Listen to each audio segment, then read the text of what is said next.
Everyone was on KBC. For us who didn't have TVs, you would be chunguliaring at our neighbors standing at the window. The program has come, Mama Kayai. So little did I know I'll meet her, and then we flew together. She was coming to the US, another city. I was going with my team to land in Houston. So we took a photo, we chatted, and she was with her colleague, Rachel. So that photo went viral. I didn't know people. Who knows Mama Kayai? Hey, you see, everybody, Mama Kayai, wherever you are a celebrity everywhere. Mama Kayai made our lives, is it? Now, the difference between Mama Kayai and many of our celebrities is the humility. And she's able to sustain and leave it. You know, things have come, TikTok, but she's still so relevant nowadays. I think they're still on KBC. And the ability to manage fame, you see, the simplicity, all these years. So many celebrities have come, 1 year gone. Why? Pride, many things. But Mama Kayai is a role model. So the post on my Facebook where every blogger was picking it, and her phone was just so busy. So then, who calls me? The organizer of the event. So she was coming to the US to win an award, a lifetime award, you've seen it, a lifetime achievement award in performing arts. So there's a Kenyan who is behind that award, that was the award ceremony that was happening, and he happened to have lived here, worked with the US Army, went back home, but still has legs here. So he organizes events to promote talent cross-border, so bridging the gap between Africa and the world through talent, bridging the gap between Africa and the US through talent, and he's done so much. This gentleman I'm gonna introduce. So the coincidence is this: I didn't know him, and he told me when I posted that photo, so many people went to the event, and when he was asking them, they said they knew about the event through my post because I gave the address. And this event was in North Carolina. So this gentleman said, where are you? And I'm seeing you are doing events and so on. I'm going to join you, and I'm going to support you. We are going to work together as we know each other better, and you also tell my story. And by us traveling together, you'll be able to understand me more and tell my story. So he became a partner in this event series. A partner in the sense that he has a vehicle. So he said, don't use any taxi anymore. I'm coming. And before we realized, he drove. Is it from North Carolina or wherever? He landed in New Jersey, where we were. So we've been with him. This is the gentleman who has supported many of you, even picking people. And really to say we are honored, even he's the one who picked our guest of honor. So you see networks and so on. From Mama Kayai Kwandege, Kuko Maju, and then partnerships that are even helping an event like this. And this gentleman is going to even drive with us. We said we are not going to fly. We are going to drive from here to Washington, D.C. So Balozi atuta land. What's the opposite of landing? People like, especially wa Homa Bay wale, sisi who land. So tutafanya nini? Drive through. So we are going to drive through. Ladies and gentlemen, allow me to introduce Mr. Solomon Omboto. The man of talents, and you see he's just smelling Kenya.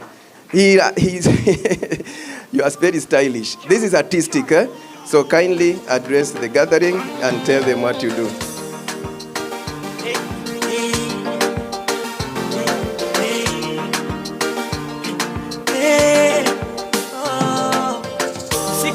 Yule mwenye shawivu ndiye mwenye mapenzi ya kweli kwa mwenza, lakini pia uvumilivu na vitendo vya kara vilimuumiza. Mwenzio mimi ni mtulivu na kuiba mali ya mtu sijafunzwa. Una dhambi lawama ulonipa mimi leo na nyumba.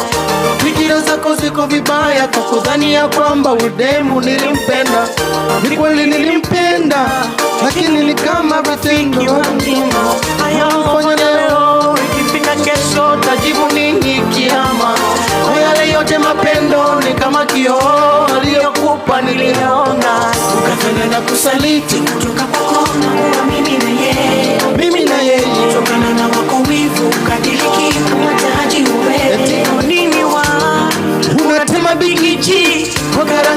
kuwangesha. Najua mwanamke akipenda huwa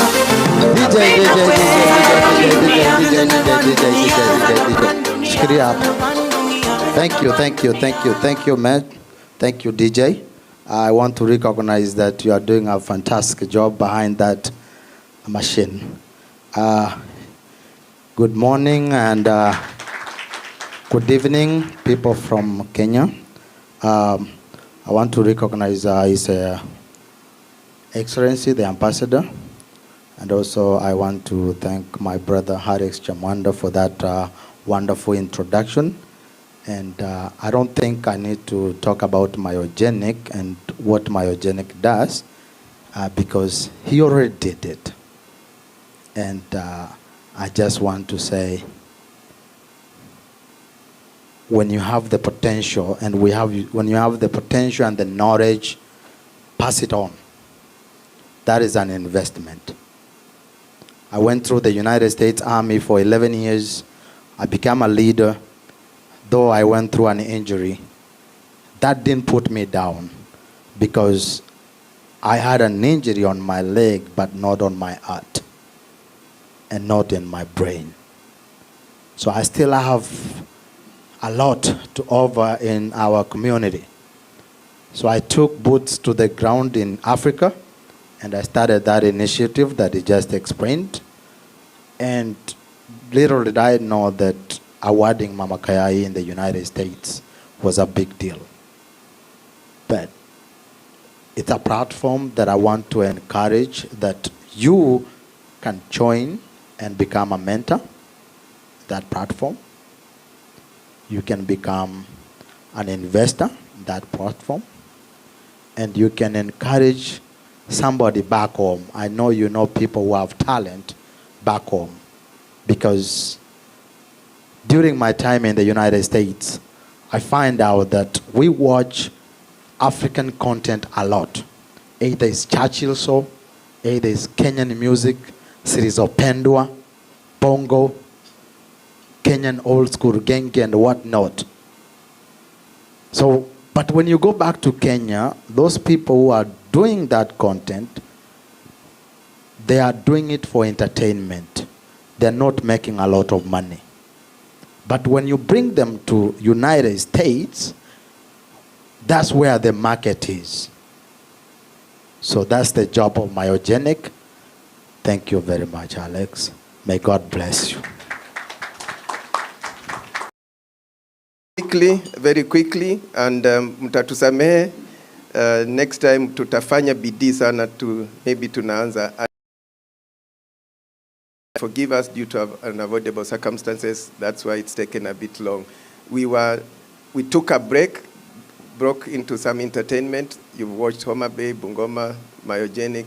Allow me to finish that session of realtors quickly because we have our realtors here. We don't just want to speak about realtors in Kenya, but your own realtors here. So Sam, quickly, kindly, it's your turn. We also understand the real estate here. How is it? What lessons can we pick briefly, and how different is it from Kenya? Tumpigie Sam makofi akikuja. Karibu Sam. Sam was also among, I think you are the second one to arrive, eh? Yeah, you are the second one. Makofi kwa Sam.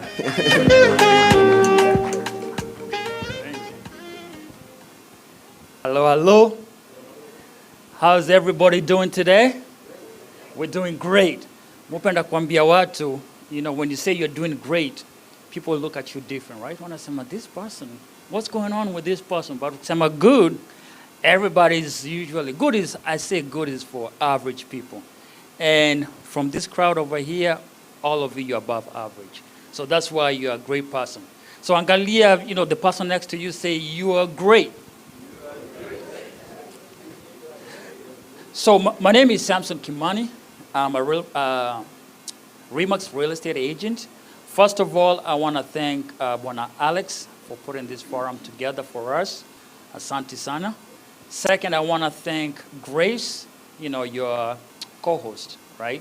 She was able to put me and add me on this platform, so I'm very, very grateful. The third person I want to give a shout out to, Hayiko Apa, but his name is Peter Gaido. Peter is the one that really sent me a text and told me there's a forum coming to Worcester, call, Grace and see how you can get, be registered and give some knowledge to people.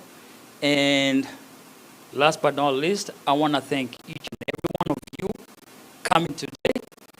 You have very busy schedule, so I want to thank you for being here. All right. So I've been selling real estate here in Massachusetts for about 12 to 13 years. I'm licensed in Massachusetts and Rhode Island. And you might say there are a lot of buyers, from our community, Kenya, and other communities. And I've helped them buy, sell, invest. So what I'm going to do, I'm going to go very, very quickly. For those people, let's say you want to buy a property, right? I get this question all the time. Hey, I want to buy a property. What do I need?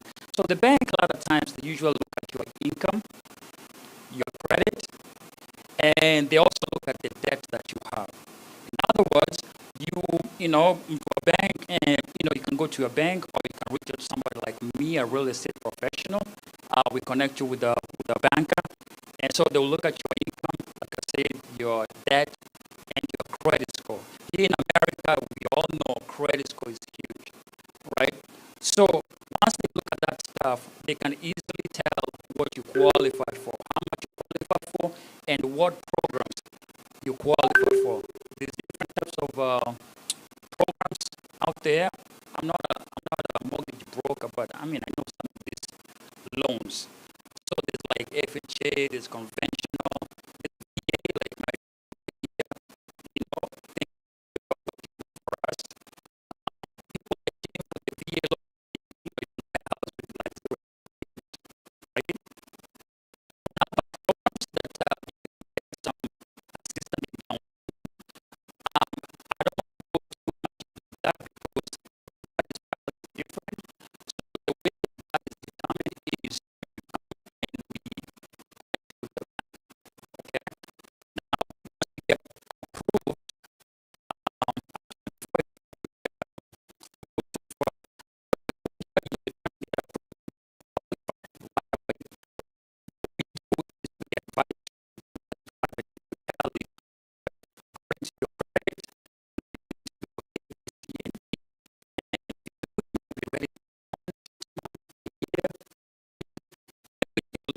you. So sitakupatia roadmap, and then we tell you this is what you need to do. The other good thing is we will stay in touch with you. Kama mimi, I usually stay in touch with my client. Hey, 2 months, 3 months, how you doing? Kila kitu inaendelea. Peter, you came to me, you didn't qualify. This is the 3rd month. Everything inaendelea poa. Then you'll tell me, oh, maybe I'm stuck over here. What do I need to do? So we make sure we hold you by the hand until you buy that property, okay? So for those who get approved right away, pretty much it's simple, right? You're working with a real estate agent. The real estate agent helps you to find the property. They help you to write the offer. They help to negotiate your offer, and we take you from writing the offer till closing. Now, I do have a team of people, lawyers, bankers, we have appraisers and stuff like that, who during this process, they'll be in the picture to, quicker your deal together, right? Usually in Massachusetts, it takes probably 30 to maybe 45 days to close on a property. Let's say unajipanga unasema, I want to buy a property today.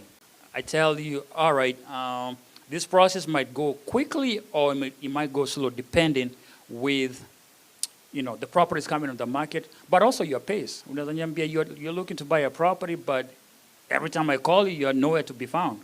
So it could prolong.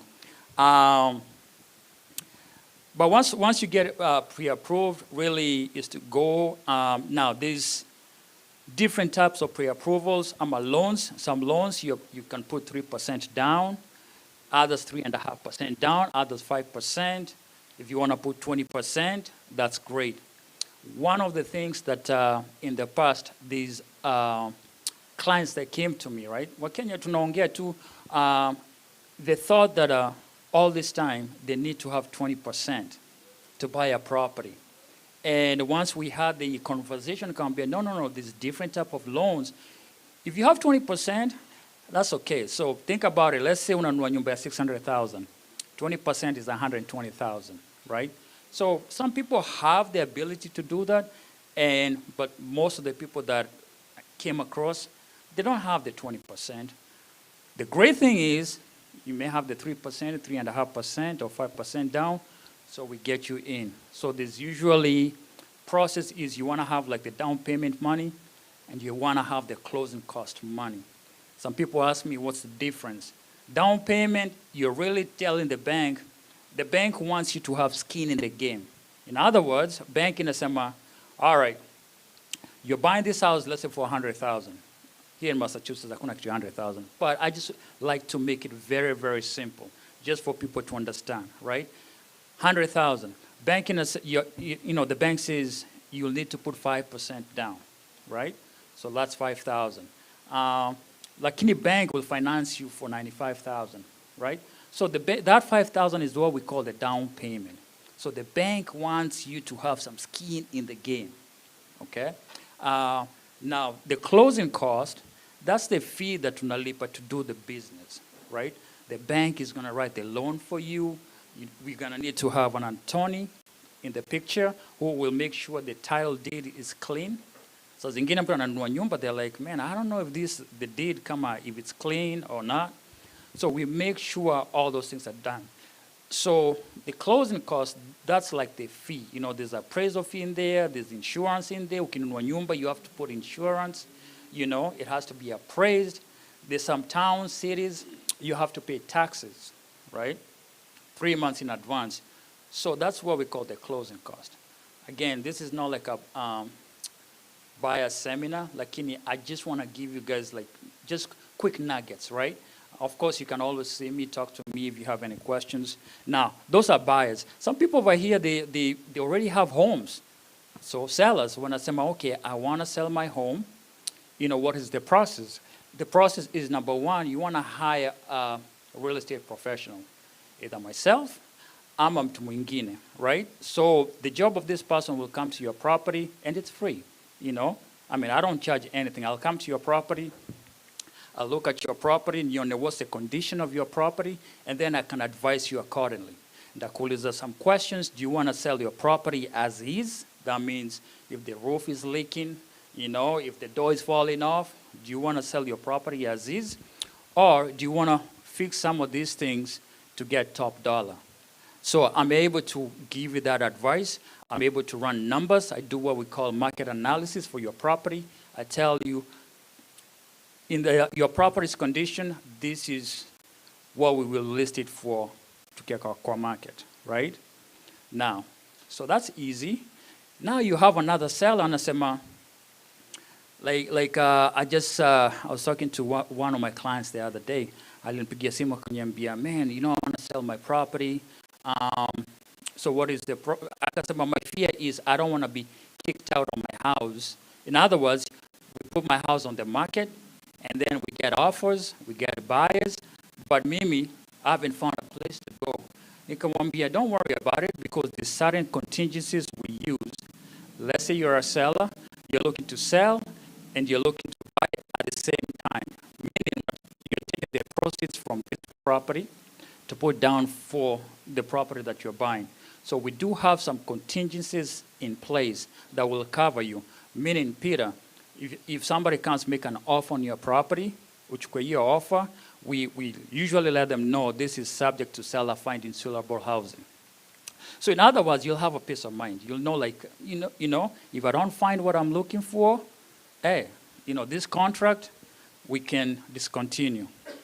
You know what I mean? So that person, once we had that conversation, akasema, Sam, I never knew anything about that. We were so worried, my wife and my kids will get kicked. They come here, no, we got you, brother.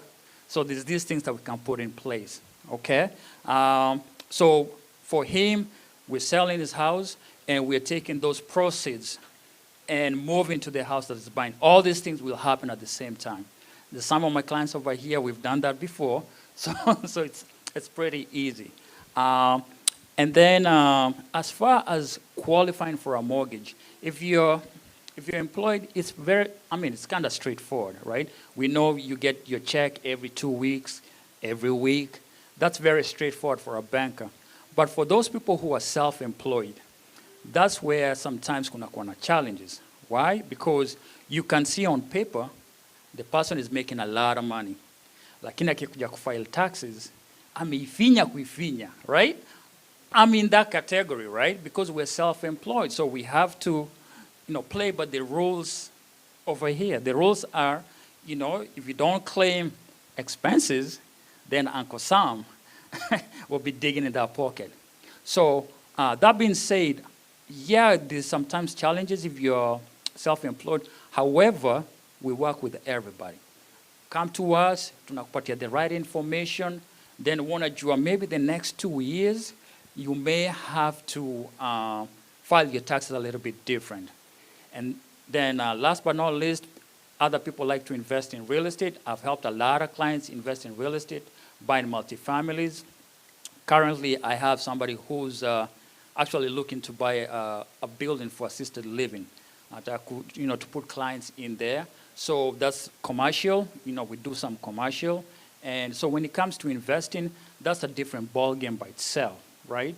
I just say I have my information. I'll pass around my folder. If you have any questions, you can definitely reach out. So any questions? One quick question. Kariuki? Yes. My question is, you said that you 3%, up to 5% is that just for the first buyers? What about if you are buying the next home or the next commercial house? What is the down payment? Okay, that's a great question. So it depends. Let's say, for example, you have a multifamily, right? And you want to buy a single family. So you'll put 5% down, okay, for your next one. I'm talking about like currently, let's say you have a 2-family, a multifamily, and you want to buy a single family. You put like 5% down. Now, if you have a single family and you're looking to buy a multifamily, a lot of times the banks look at it like an investment property. So wanasemaje, there's no way you're going from a single family to a multifamily and you're saying this is the place that you want to live. Like this is, it's not like they look at it like you're not upscaling. They look at it as you're investing in real estate. So when it comes to that, yes, you'll have to put like 5%. Let's say you're buying a commercial building. Let's say you have your house, and now you're saying, I'm buying a commercial building. That's definitely an investment. So you'll have to put 25 to 30% down. Did that answer your question? Okay. Any other questions? I think you can reach Sam, and you said Uncle Sam. Are you the Uncle Sam? I'm not Uncle Sam. You're not Uncle Sam. I'm Sam, a.k.a. Mr. Great, because I like saying I'm doing great all the time. Okay, makofi kwa Sam. Quick rundown. I'll have George Muhambe. 2 minutes he promised, and then Mercy, and then Gitau. Gitau is like yours is the top player in good faith. So then we have our guest of honor. So Muhambe, 2 minutes. Mudachi. Mr. George Mudachi. I just talked to Muhambe on phone, a friend called Muhambe, so ni fatigue. Mr. Mudachi. Good evening, everybody. Good evening, everybody. Actually, Alex, I was not supposed to speak tonight, but I was coming to stand with you for the good work you are doing and also to interact with Your Excellency, the Ambassador, Mr. Kerich. We are glad to see you. I'm from Springfield area of Massachusetts. I am a community leader. And because this is an investment forum, I'll be able to tell you what we do in the community. I see people talking about real estate and about making money. What we do is we help people in the community to invest, but we do not make money. It is for free. We try to tell you how to invest, where to invest, the best things to do, and so far with a team of community leaders like Alex Inyagwa, who is one of the directors of the company I run, The company I run is called Wema Magharibi Limited, and I am the chairman of that company. So we bring people together like the way you are here. I like crowds, because when I see crowds, I see investment. We bring people like you here. We put you together. We take time. We say for the next 3 years, we want to invest. The first 1.5 years, we pull funds together, put the money together, collect the money together, buy land together, and then start building together. And then after the next 1.5 years is when now we finalize the construction. By the time the 3 years are finishing, you have finished paying for your house, and we give you your keys. Is that a good idea? Nipigieni makofi tafadhali. So what we have done so far, we have done 2 projects. One is in Donholm, Nairobi. I brought together a team of 14, just 14 people. We decided to invest and build an apartment block in Donholm. If I knew I'm coming to speak, I would have shown you. You forgive me for that. We built an apartment block worth 120 million out of a merry-go-round. Only 14 people. When we saw this thing is picking up strongly, I and Alex and a team of other people, we spoke to other people in the community. We are now doing 160 units in Kisumu. I had something like Anderson Park. I think we are in great competition with Anderson Park. Our units are ending in May next year. One of the things I want to educate you, because for me, we are not investing to make money. Before you take your hand to sign a document, please read through, comb through it with a toothpick. Don't just lift your hand because somebody has come to you like Alex, say, I know Alex, I like his smile, let me just sign this document. Don't. You are going to suffer. Read through the document, give it to a lawyer, let the lawyer go through it before you sign. The other thing, don't just rush to buy a house because you've been told this is a 2-bedroom unit in Nairobi, it is being sold for 3 million. Where? Be very careful. By the time you are going back to get your unit, it will be like a toilet, something very small. So be careful what you are buying. Ask what is the size. Ask all those questions before you enter into an agreement to sign a document and to invest. Alex, you'll allow me before I sit down. I want to ask Alex. He's the man I respect a lot. He has gone to many houses in Massachusetts to support and to stand with the people, and I don't think I can sit down before Alex comes to speak to you. And therefore, we don't advertise what we do. You people advertise what we do, because once you buy a house, you will tell somebody else. So we don't necessarily advertise. Our units are 146 so far. They are all full. So even if I stand here, I say we are selling units, we don't have units to sell. Maybe the next project, if you want to contact me, we can do it. But we do it for free. We don't do it for profit, to support the community, because we have realized most people, especially from Western Kenya, they do a lot of consumption. They do not invest. Most of the money we get is consumption, consumption, consumption. By the time you are getting old, you have got nothing back home. So we are encouraging people, especially from Western Kenya, to invest. And I think we are going places. Thank you very much, Alex. And please, if you can invite Alex. Thank you, Mr. Mudachi. Alex, my namesake. I come from Western, so yeah, Mudachi ametuambia. Habari zenu. I think you have heard it loud and clear, and I don't have to repeat it. And to Your Excellency, welcome home. This is where I live, and this is my hometown. And I think we wish you will be coming more and more. I think you've been talking to Pastor, and you've seen in Massachusetts we are more than over 20,000 Kenyans living here. If you don't know, more than 20,000. And we have been requesting for services, and we need a sub-consulate here. We started with the Ambassador Mayo. We went to Githai, and then in between, and now you are here, and you are seeing yourself. I'm still repeating this as a community leader. We need a sub-consulate here. And I think you've been here the second time, and you've seen what we go through with the passports, our IDs, and we need you. and you need us. We need you and you need us. Our problem is your job. Thank you. That's fantastic. Thank you. You see, he's spoken on your behalf, is it? Not just about real estate. Alex Inyagwa is a long-term friend to Mejuana miaka mingi sana, and he's been one of the community leaders that have been supporting here. And Mudachi, before you came, there's a friend in Kitengela who is online. So he called me, we talked. He said he's so informed that next time he'll attend this. That's why I was saying Mohambe. And he does Airbnb. So thank you so much, Mudachi. And you've seen Balozi. For us, it's home and away. People are sharing what they are doing here, and we are sharing what people are doing back home. Mental health. Health. Our health. Our health is important, and I would like to introduce Mercy, community leader. Let me through your, just hang on there as you come. I need to have your credentials right. Her credentials. Remember the former president, Kibaki. You know, but alikuwa na aid, alikuja kumsaidia.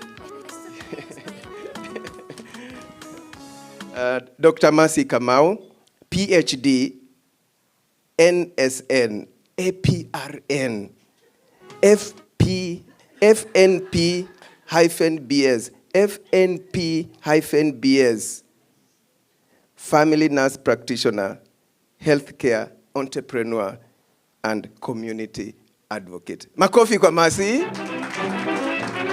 Na Mercy mimi ni OGW MBS. Yeah, OGW MBS. So Mercy wants to educate us briefly on our health. As we think investment, we need to be healthy. Otherwise, how are we investing? Karibu Mercy. Thank you. Thank you so much, Bwana Alex. Good evening, everyone. I need better than that. Am I talking to healthy people or what? Good evening, everyone. And we ate not too long ago. All right? Thank you, everyone. Our Balozi, thank you for gracing our occasion. All the organizers of this event, everyone who's here, I see pastors, the people who are here, I recognize you, I honor you, all protocols observed. I'm happy to be here. My name, as introduced, is Dr. Mercy Kamau. I'm from right here in Boston. I've lived here for many years, over 20 years now. I came to go to school, and I am now here. I will tell you a little bit about what I do. I have a family, my husband and 2 kids who are home now asking, are you almost home? And I'm like, no, I'm not almost home yet. But they send me with their greetings. So we've talked a lot about real estate and housing and all that. Let me talk about, and we've seen houses and buildings and all that. But today, I want to talk to you about the one home, which is your forever home. And that is actually your body. You can build all these buildings and you can have all these good things and investment. But if you do not invest in your own health, if you don't take care of this body, we are going to have a problem, okay?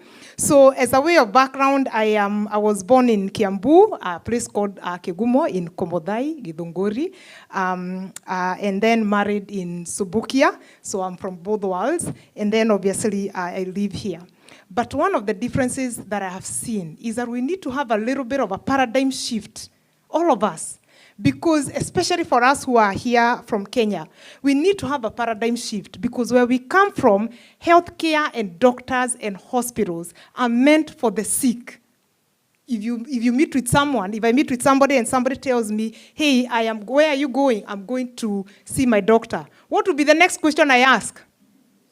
Where are you sick? Because in Kenya, our healthcare system is built to take care of sick people. But now we are here in this country where if I meet with you and I ask you, where are you going? You could tell me you're going to see your doctor, but it doesn't necessarily mean you're sick. You could just be going for an annual physical. And that is the right thing to do. So I want us to change our paradigms here because you're no longer in Kenya. And wherever other people are watching us, try to not use healthcare system for when you are sick. Start to take care of your health even when you're whole. That is what I want us to talk about in the few minutes that I have. I want us to invest in our health.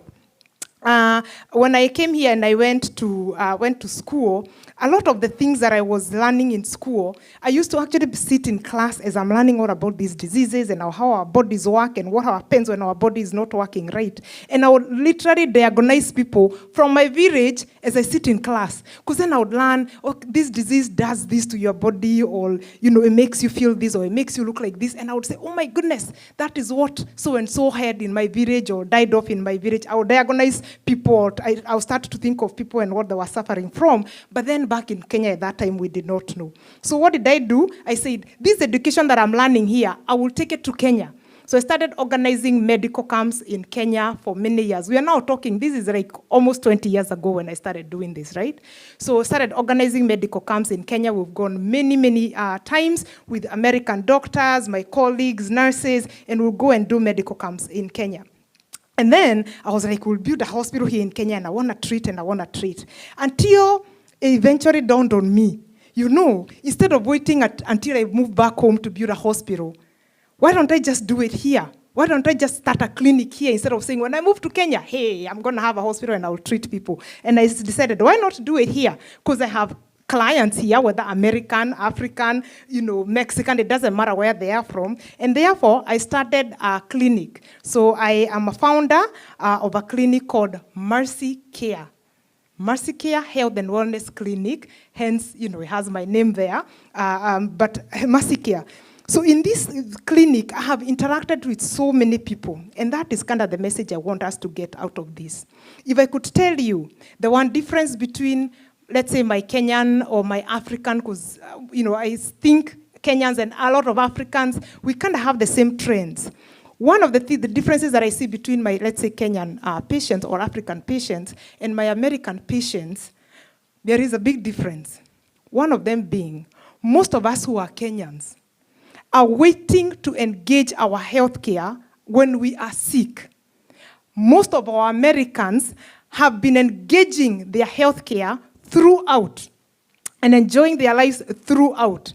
But for most of us, we go to our doctors when we are very, very sick. And come to me when you're sick, because that's what I do. I will treat you. But I'm trying to get you to have a paradigm shift for you to come to me before you're sick. Let me check you before you're sick. Let me be able to check you on a yearly basis or 6 months or however often we need to meet so that I can tell you, these are the areas you need to work on. These are the areas we need to fix. This is what I need you to change. Let's take care of those things before things get out of control. When things get out of control, when you get so sick, and now we are talking about very serious ailments, right? Whether it's heart disease, whether it's neuro issues, whether it's cancer, now life becomes difficult. And what I'm finding with our African, my fellow Africans is that some of us, even with all these investments we've made in Kenya, we are not enjoying them. Because we've been working very hard since we got to this country. We have earned money, we have invested here, we have invested in Kenya. But at the time when we are now supposed to be sitting down and enjoying it, guess what we are dealing with? Health issues. So if I can get you to do one thing today, is to please prioritize on your health. Some of the things that I do primary care. Primary care is when, again, I focus on prevention. So please see me for prevention. Come to me. Let's talk. Let me check you out. Let me do your blood work. Let me check you out and tell you the level of your health. Most of you who are here have heard me talk about your baseline. Do you know what your baseline is? So that when you are off your baseline, you can know and then go contact your doctor. I also deal with weight loss. As most of you know who are here, so if you need to lose weight, please see me. I also deal with men's health. I see a lot of men here.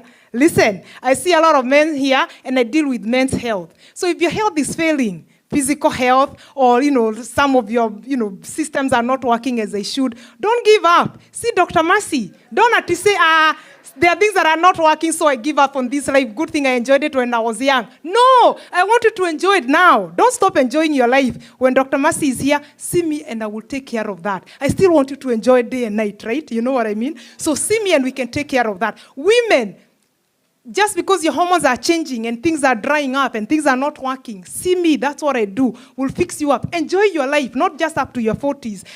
Kwanza hapo 50s. Hapo ndio maneno yote.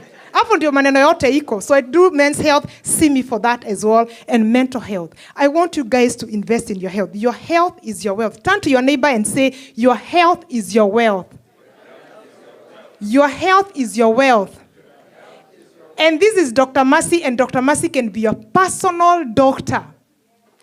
I can be your personal doctor. And since I understand where we come from, I understand what we eat, I understand our system, we will be able to sit down and speak, and I can walk you through this journey, you and your family. I had a Kenyan man who saw me a couple of months ago, and they came to me, and they were trying to explain to me what their issue was. I had not seen this man, it's not somebody I knew. And they told me, doctor, my river is leaking me. And I'm trying to think, what? My river is leaking me. And I looked at him, allow me to speak in Kikuyu here. And I looked at him and say, Orageria kuga iniria kunira agoshona.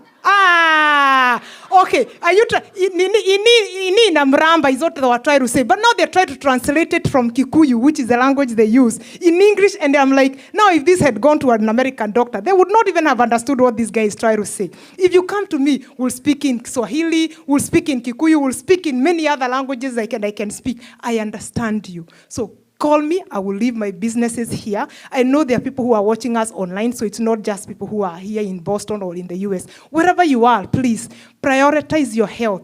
Make an investment in your health today. Health is not supposed to be a cost. When it's done right, health is not a cost. Health is an investment. But I said when it's done right. When done right, when done on time, health is not a cost, it's an investment. However, listen, when not done right, and when not done on time, health will be your biggest cost. It will cost you more than your mortgage, more than your rent, more than your car. It is what you will pay the most. Please take care of your health by what you're doing, by what you eat. Eat meals like we just ate. Eat meals like those meals are your medicine. If you do not eat healthy and eat meals like they are your medicine, soon enough, you will get sick and you will eat medicine as if it's your food. Notice the difference. Eat your food as it's like it's your medicine. Otherwise, if you don't, you will eat your medicine like it is your food. You will have a whole bunch of pills that you're taking. You can avoid doing that by taking care of your health today. My challenge to you, what is the one different thing you will start doing, investing in your health today? What would be it? What would it be? Somebody is maybe, I'll walk a little more, I'll drink a little more water, I will pick up the phone call and call Dr. Mercy, or anybody else, because not everybody is here. Call your doctor and make an appointment to go take care of your health. Otherwise, easy investment, tunafanya, hii kazi yote tunafanya, you will enjoy it, you will not enjoy it as you should, because you will be sick. You will be too sick to even go upstairs to live in the mansions that we've seen here. You'll be sleeping on the couch. I don't want any of that for you. Invest in your health. Your health is your... Call Dr. Mercy. I will help you out. Whether you're here or not here, give me a call. I'll put my business cards there. I can be your personal doctor and can help you enjoy your life. Men and women who are not working as well as they should, your organs are not working as well as they should, put them in my hands. Well, not literally. Not literally, but I'll take care of them. Makofi kwa Dr. Mercy. Wow. Mercy. Mercy is like an anchor, a news anchor, a presenter on TV, on a talk show about health. And Mercy, umejaribu, najaribu kuangalia hivi. Mercy, thank you for that presentation. Wow. I think we need to also to hear about mental health and especially men. Wow. We were told men, we are more costly than women in insurance. Mr. Gilbert Gitau, kindly come now with the top layer. Tumpigie Gilbert makofi. Wow. Top layer. Thank you, Alex. All protocols observed. Good evening, everyone. My name is Gilbert Gitau or Karanja. A brief background, born and raised in Kenya, Murang'a. Went to Kenyatta University. My brain was drained from Kenya in 2006 to come here. I came here to work. I resigned. I used to work as a lecturer. I was teaching at Murang'a Teachers College, those who know. And also part-timing teaching and as an examiner at Kenya Institute of Special Education, KISE, at Kasarani. Anyway, today So when I came here, there were so many opportunities, and I grabbed them quick before everything went wild. I did my master's at Lesley University, those who know, and a postmaster's program in applied behavior analysis at Salem State University. So also, I'm a behavior analyst, and we can go that way. This is by design. Thank you very much, Alex, for putting me last. You think you have done me the best favor because I'm talking about stronger men, stronger community, and stronger nations. And I would say stronger families. The reason why I'm saying this is a good opportunity to bring me last, because I wanted to observe all of you to see how strong you are, the men and women who are coming here, because we are not only talking about stronger men, we also want to talk about stronger women. When you talk about men as a Homo sapien, we all need to be strong. There are two acronyms, because I know, Alex, you come here very quick. Two acronyms I would like you to take home today. If you have a pen, you can write it down. And there will be a short quiz at the end. It will be an oral test. The good news is that all of you will pass. If you can write, you can write. The first acronym is PREFER. P-R-E-F-E-R. That's the first one. Did you get that? And I didn't say, actually, I'm a professional teacher. I'm currently licensed in Massachusetts. I've worked with Boston Public Schools for the last 10 years now, and I had done 7 years in another school, institution. So 17 in total here in the US. So that's why I would take it like teacher. There'll be a quiz at the end. So you got PREFER? What did we get? P-R-E-F-E-R. The second acronym is, that will be, hold on, you get it right now. The other one will be, you ready?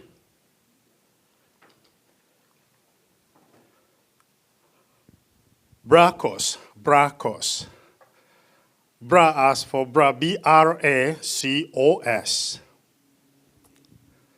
B-R-A-C-O-S.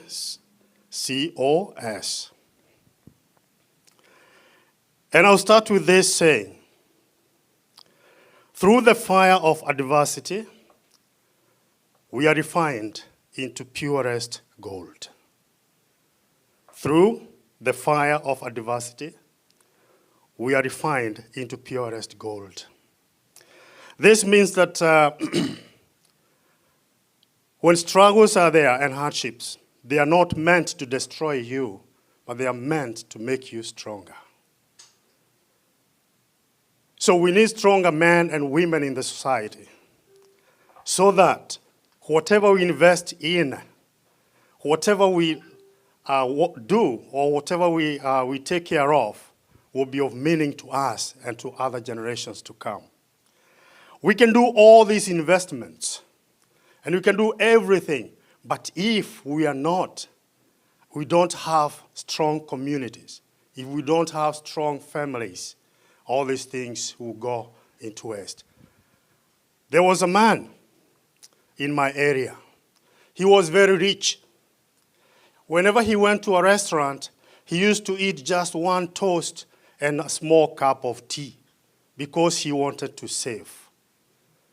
When he died, he had a lot of money in the bank. His sons, you know what they did? They started flying to Mombasa, going to the beach and everything. They consumed everything. No wonder that man was saying he wanted to do a will so that no one will misuse his money. Therefore, if we can do these things, we don't do this without challenges. And now that's the point.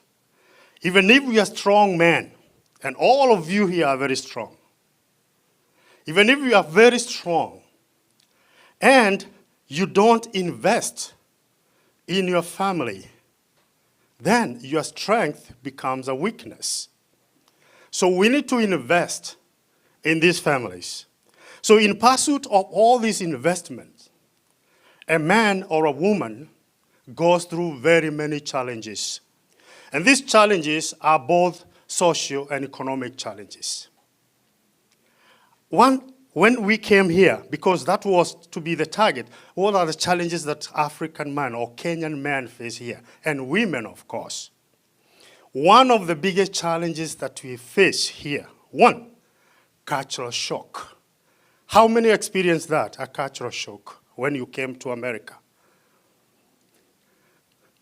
What is culture? Go to your first acronym now and start filling in, because you need to pass the test. The culture, pre-first stands for politics. R stands for religion. E, education. F, family. E, economy. R, recreation. That is the definition of culture. Those are just some of the aspects of culture. What culture shock do we experience when we come here? A Kenyan man, when we come here, we come as people who cannot do some things, right? You cannot cook. You can do other things. One day, I went to a store to do some shopping. And I had to go to the bathroom. So I ran to the bathroom. Once I entered the bathroom door, I had a baby crying. I said, did I read the wrong sign? I went back again, looked at the door. This is men's bathroom, but there's a baby crying inside. Did somebody leave a baby here? I went to check the other sign, so this is the women, and this is the men. Why? Because my expectation is, I don't expect to hear a baby crying in the men's bathroom. I went inside. I found a man changing a child diapers in the men's bathroom. Are we used to that in Kenya? Maybe these days. Some of these things hit us so hard. Other things, I'm not going to say so many things because I know people are tired. When you come here, you start from zero.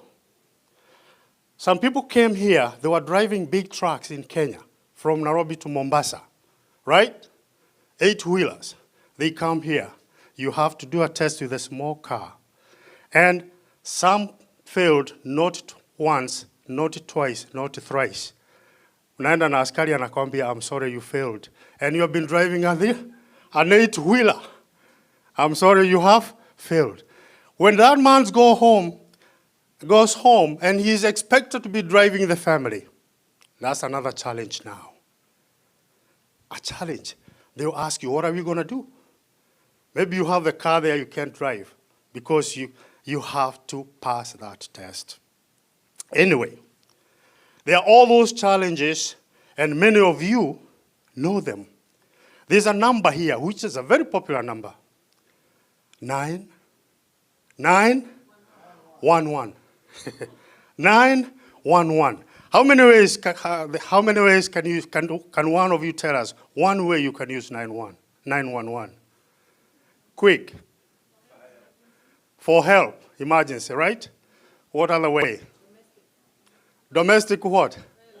Domestic violence. There we go. So, 911 here can be used to save your life, and it can be used to destroy your life forever. Just one call, 911. Hi, what's your emergency? He is beating me.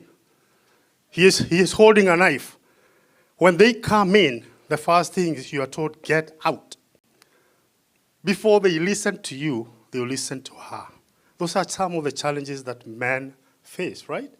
And some of the ladies might take advantage of that, not all of them. Anyway, there are so many gaps we can fill about those challenges. That involves the family. And because of that, sometimes there is competition among between the man and a woman. If you're earning, the woman is earning more money, that's another challenge. As a man, because of male chauvinism, of course, I want to be seen as the man. Because biblically and culturally, you're expected to be the head of the house. So you continue working, You work like for 50 hours. When you do that, you don't have any recreational time. You don't have any recreational time. Sometimes you cannot even meet with people because you want to make money. Now, there are so many challenges. If we had time, Alex, next time, give us time. Now, wait, because we have those challenges, Alex. If we have those challenges, now we go to the second acronym. What can you do to overcome those challenges? And so that you can emerge a strong man and a strong woman to be able to invest with who? Centum, right? To be able to book a safari with Alex Chamwada with the charms. One, we had what? Bo? The second acronym, it's BRACOS. B is bold. You have to be very bold. Being bold means taking risks. I took a risk to come to America. I resigned from TSC. I was a lecturer in a college. I had my car, I was driving. I was doing all these things, but I had to resign. I was bold to take a risk. And I didn't know what was coming for, right? Which was the other one? R. What do you think R means? Hey, let's see. This is a class. R. Alex. Risk. Resilience. Clap for him, by the way. Yeah, very good. Wonderful. You have to be resilient. You have to be able to bounce back after you have gone down. You have to be able to resuscitate yourself and come back to life again. When people come here, for sure, almost everybody, we heard what the lawyer said. He was down, but he was able to bounce back because he was resilient. Which is the other one? The third one? A, what do you mean A means? Somebody. Huh? Adapt, that's a good one. One more. Huh? Accept. All those are good, but I want us to use aspirational. You have to be aspirational. You have to have that strength, that urge to achieve socially, economically, so that you can be able to invest. And which is that the fourth one? C. What do you think C means? Challenge, that's good. Creative, that's a good one too. Care. All those are good, but I want us to use communicator. You need to be a good communicator. Communicate your needs. If you have a spouse, we saw people wanted to invest. Let me tell you something. From experience, I'm also an investor in Kenya. You cannot invest with your spouse outside the box. You have to be together. Sometimes they demand to see before they give you the money, right?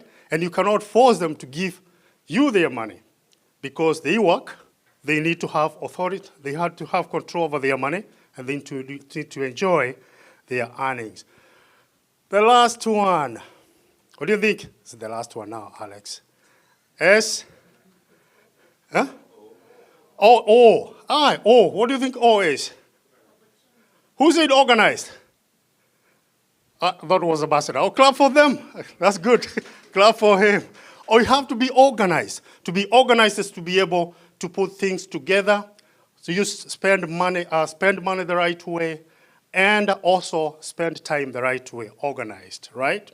And the last one is S. What do you think S is? Sacrifice. This is a very nice class, Alex, by the way. Huh? Very good. They are all good. There's no wrong answer. But I would like us to use which one? Self-discipline. Broncos. Tell your neighbor you need to be Broncos. You need to do Broncos. You need to be all those things. Self-discipline, and this is the last one, and I'll end it here. Self-discipline is whereby you are able to do things, the good things, even when you don't feel like you want to do them. Okay, Dr. Mercy has told us something here. Let me use that, Dr. Mercy. We come from the same village, North Kenya, here. So she said she is a weight loss coach. All right, I want to take your mind to 31st December last year.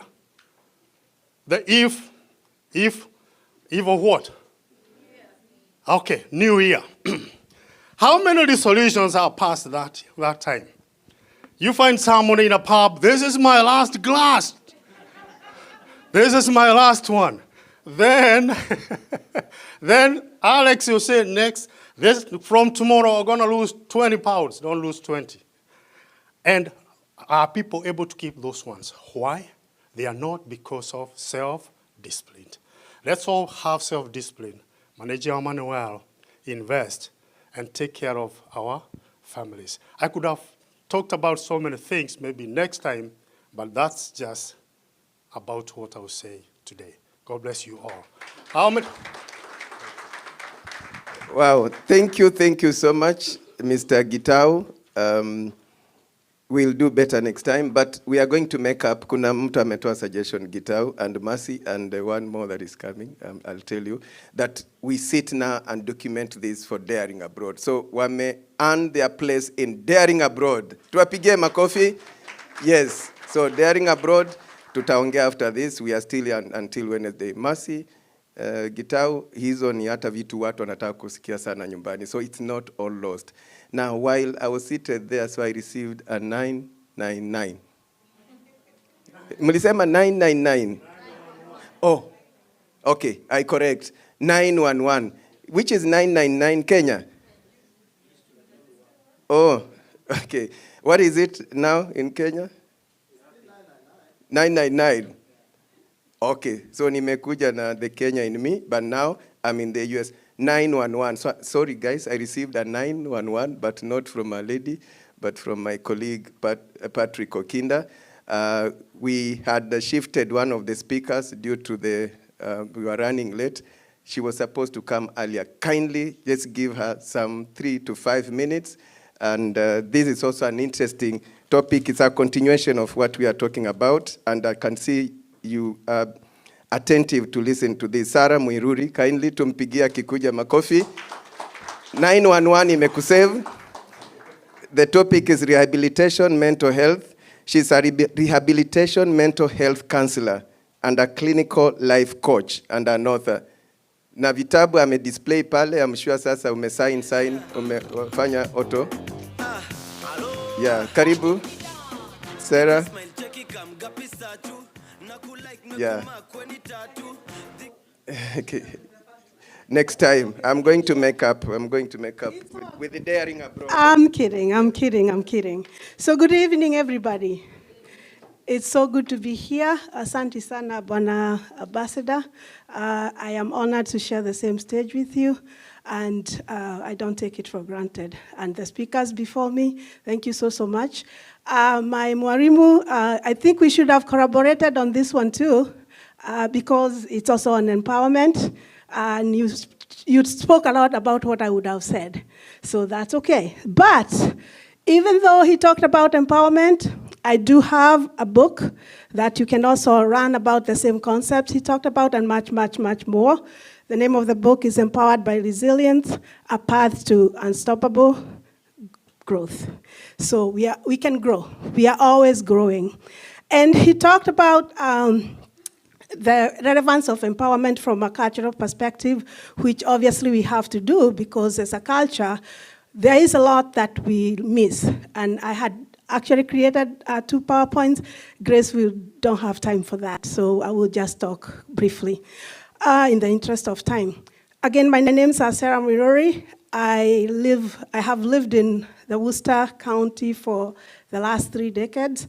I was very young when I came here, and I came to go to school, and the rest, as they say, is history. I wound up staying. I was one that was going to just come to school and go back home because I loved Kenya. Mwalimu, I was just a very young student, but I had cleared Form 6, so I was able to teach in Kenya for 2 years as an untrained teacher. So I do have a passion for teaching. I wanted to go that route, but something happened in between. But I'm a teacher too by trade, because I am in mental health counseling, rehab counseling, human services. I'm a life coach. So it's a combination of so many different trades, but essentially is working with people on various journeys. So when we look at empowerment, as Mwalimu said, empowerment is a journey. It's a personal journey. Remember when you first hopped on that plane? I hail from Rimuru, Kenya. So I remember my very first day on that plane, young, meek. I didn't know where I was going. Fear had engulfed me. But I knew I needed to do this because I had that resilience spirit. Talk about resilience again. We all are resilient, and we have to pat ourselves at the back and say, yes, we are resilient, otherwise we would have still been stuck in Kenya, not here. And sometimes so many people, so many dreams, so many aspirations are lost because of that fear. What if? That's the first thing that we have to fight, as on a personal level and also on a cultural level. We have to fight it. And we also have to be very bold and put in labels in what challenges we go through. Because if you don't know it, then you're not able to address it. So on a personal level, what are your aspirations? I love to talk about goals. I love listening to motivators, because that's how I edify myself. As Dr. Mercy talked about, we have to nourish our bodies. We also have to nourish our mental health. When you look at your health, it's holistic. It's mental, it's physical, it's emotional. We also have to nurture our own emotional intelligence. If we do not have that emotional intelligence, that's where we fail as a community. That's where the 911 calls come in. You have to develop those key principles that are going to help you propel you to the next destination. We can invest, but all it takes is one mistake, and especially in the US, and you're done. So that's why we need to utilize our resources. We have lawyers, we have doctors, we have pharmacists, we have others, we have everything in between that can help us to get to the next level. When we came here, and Pauline, I'm sorry to put you on stage. I go back to Pauline because we've been here almost, I'm going to mid 30, 3 decades. So when we came, we were young. We were very young, a very small community. This Worcester has grown. We didn't have all these buildings. All we had were each other. And we were so generous. We loved ourselves. We really loved each other. I met Pauline the day I landed here. She became my friend. She's still my friend today. I can name so many different people because we are a very small community. And within that community, believe it or not, we built big, major communities. Worcester is, every time I went to the stores back in the 90s, you would stop and listen. Someone is talking Swahili, speaking Swahili. Someone is talking or speaking Kikuyu. Oh my goodness, I have to stop and say hello. Today, you even say hi, they don't even care. It's like, this is Nairobi. But again, we have to go back to the basics. Sometimes, as a culture, we have to, and not even on a personal level, sometimes we have to go back to the basics. We always sometimes have to have that clean slate. Where did I go wrong? What have we done? Assess, constantly assessing. If you're not constantly assessing, you're just living, then there's something wrong. So setting goals, setting priorities on a personal level, on a community level, we gotta have goals. And we have also to be very, very realistic about how we are going to be able to tackle our own challenges. We cannot culture. We have to be very, as I heard Dr. Mercy talk, as I heard Mwalimu talk, we have to be very aware of what our culture is. And there has to be the responses in terms of a solution to the problems. We also have to be able to apply that cultural sensitivity. And that's what is lacking in our communities today. It's our duty, it's our responsibilities to teach the people we live with in our communities what it means. Because if that patient you were talking about went to a Muzungu doctor, they'll be lost, they'll be treating them for a liver dysfunction that doesn't exist. But that's the type of communication we need to hone in and bridge and make sure that we are utilizing the resources that God has laid up, on the table for us. If you're not using them, then we are gonna lose them. Clear? Yes. So I'm not going to go back and explain what empowerment means. Thank you, Marimu. You already did that. I'm not going to go back and define what resilience is. It's I have to do it no matter what. So I get asked all the time. So I fail. I have had 1,001 DUIs. I've gone through divorce. I have gone through depression, which I'm not even going to get to for the interest of time. But the one thing I would say about mental health, please stop diagnosing your peers, your friends, your community. There are professionals that are trained to do that. Let's utilize those professionals. There are so many times I go on social media, oh, that's a narcissistic person. And I'm scratching my head thinking, who are you and what qualifications? I want to see numbers after your name for you to quantify that this person is really going through depression, anxiety.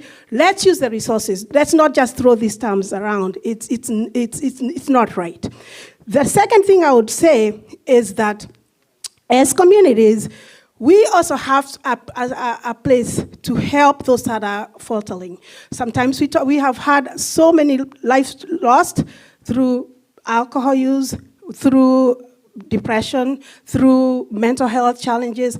Let's stop distracting. We can self-destruct on a personal level, but on a community level, we can also self-destruct. So it's time to move on from that negative thinking. Let's shift our mindset to how can we make it better? How can we apply basic positive growth within our own selves and within our communities? Let's tackle those problems on a personal level. And which also brings me to the next point, that we have to gain the tools to be able to propel ourselves forward. Number one, we have to have radical honesty.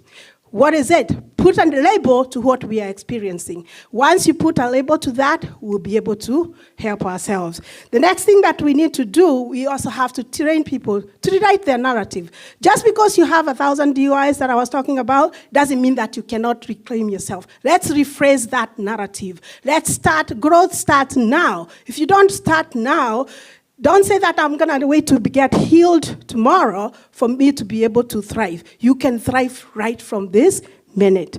So the next thing that we need to do, we have to have some compassionate self-dialogue.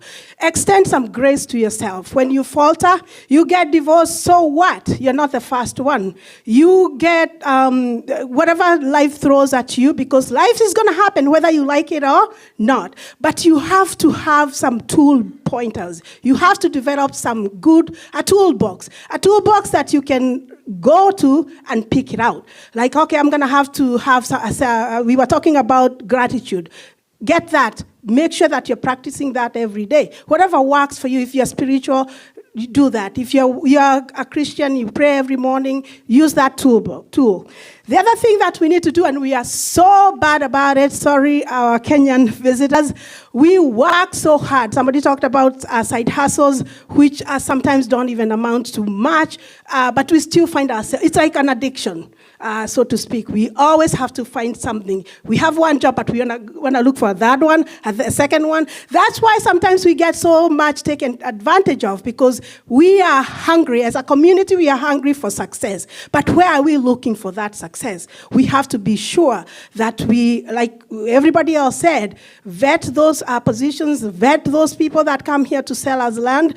Borati maguta maguta, there's nothing wrong with that, but let's invest wisely. I'm not going to repeat that. The next thing that we need to do is to recalibrate. We always have to make sure that we are taking care of ourselves. Self-care is not, you don't feel guilty for taking care of yourself, because it's very, very important. Otherwise, if you don't, you're going to end up in Mercy's hand. So rest, reflect. Every so often, yes, we set goals on the 1st of January every year, but make it intentional. Evaluate your goals. How far have I gone? What progress have I made in the last 3 months, in the last 6 months? Have a timeline. Goals without a timeline, useless. Put a timeline on those goals. The next thing that you want to do, especially for I was talking to a young lady that just got started in life, make sure that you are attaching a date. It will happen. Today is 2032, January 16th. By this time, I will have acquired whatever. Whatever you put in the universe, it always bounces back. It always comes back to you. The other thing that we need to do is reconnect to our purpose.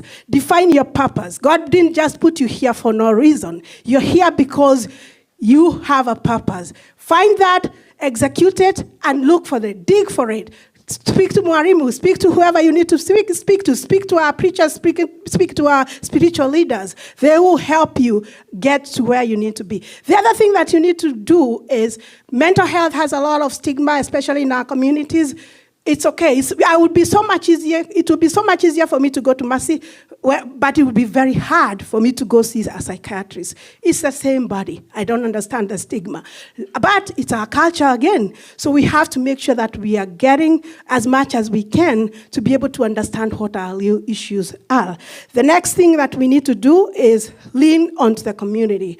Yes, our community, we can sometimes be destructive, but the same community has the strength to help you help someone else.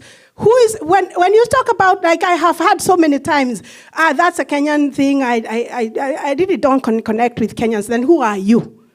Take pride in who you are. Like, yes, wanna gossip, if they are gossiping, you're also gossiping. Do not shed light on someone else, because we are all our brother's keeper. So the next time someone talks about Wakenya, be the first one to ask them, and where do you come from? Who are you? You don't hang out with Kenyans and you have a problem, because your blood is bleeding Kenya. So how can we bridge all those gaps? The next thing that we need to do is, when you fail, have a courageous entry. It's okay. Let's meet you wherever you need to be. I may not have 1,000 people that may help me pick me up, but I could have that one person that could help me get me through what I'm going through. So there is always hope. And I leave you with just a few quotes. And the quotes are, sorry. Your healing is your protest. Your peace is your revolution. Resilience is not how much you can endure, but how boldly you can rise after you fall. You are not just a survivor, you are an architect of generational healing. What you do today is going to impact you 7 generations from now. So whatever choice you make, be very careful. It can also impact somebody else in your bloodline 7 generations from now. Empowerment starts where shame ends. No shame in the game.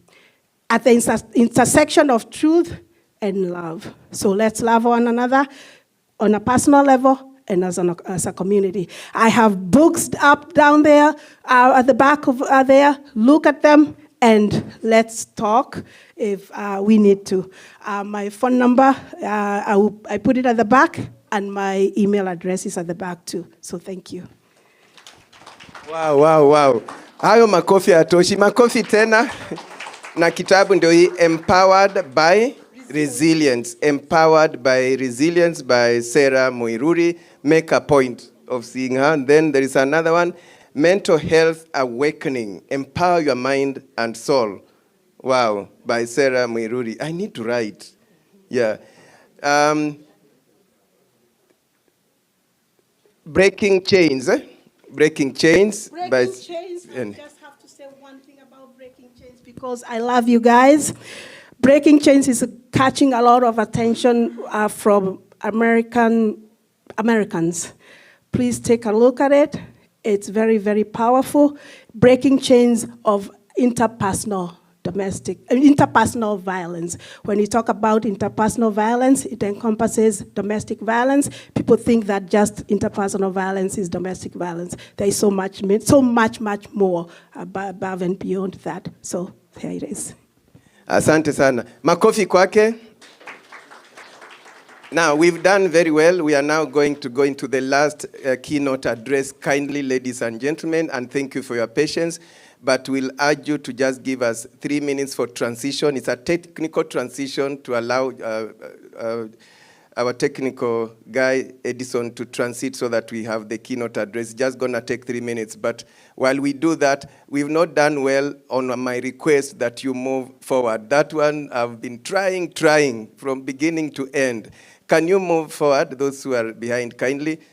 It takes just a minute. Just come. It doesn't harm. There are seats here so that you are closer to Balozi. Kindly move forward.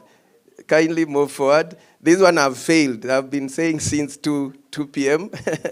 Kindly move forward. Maybe allow me to succeed this time round. Move forward as we play a video that will give us a transition into the keynote address. Kindly. So this is about bad eye view insurance that we talked about some issues you go through here. Repatriation in diaspora, especially here in America.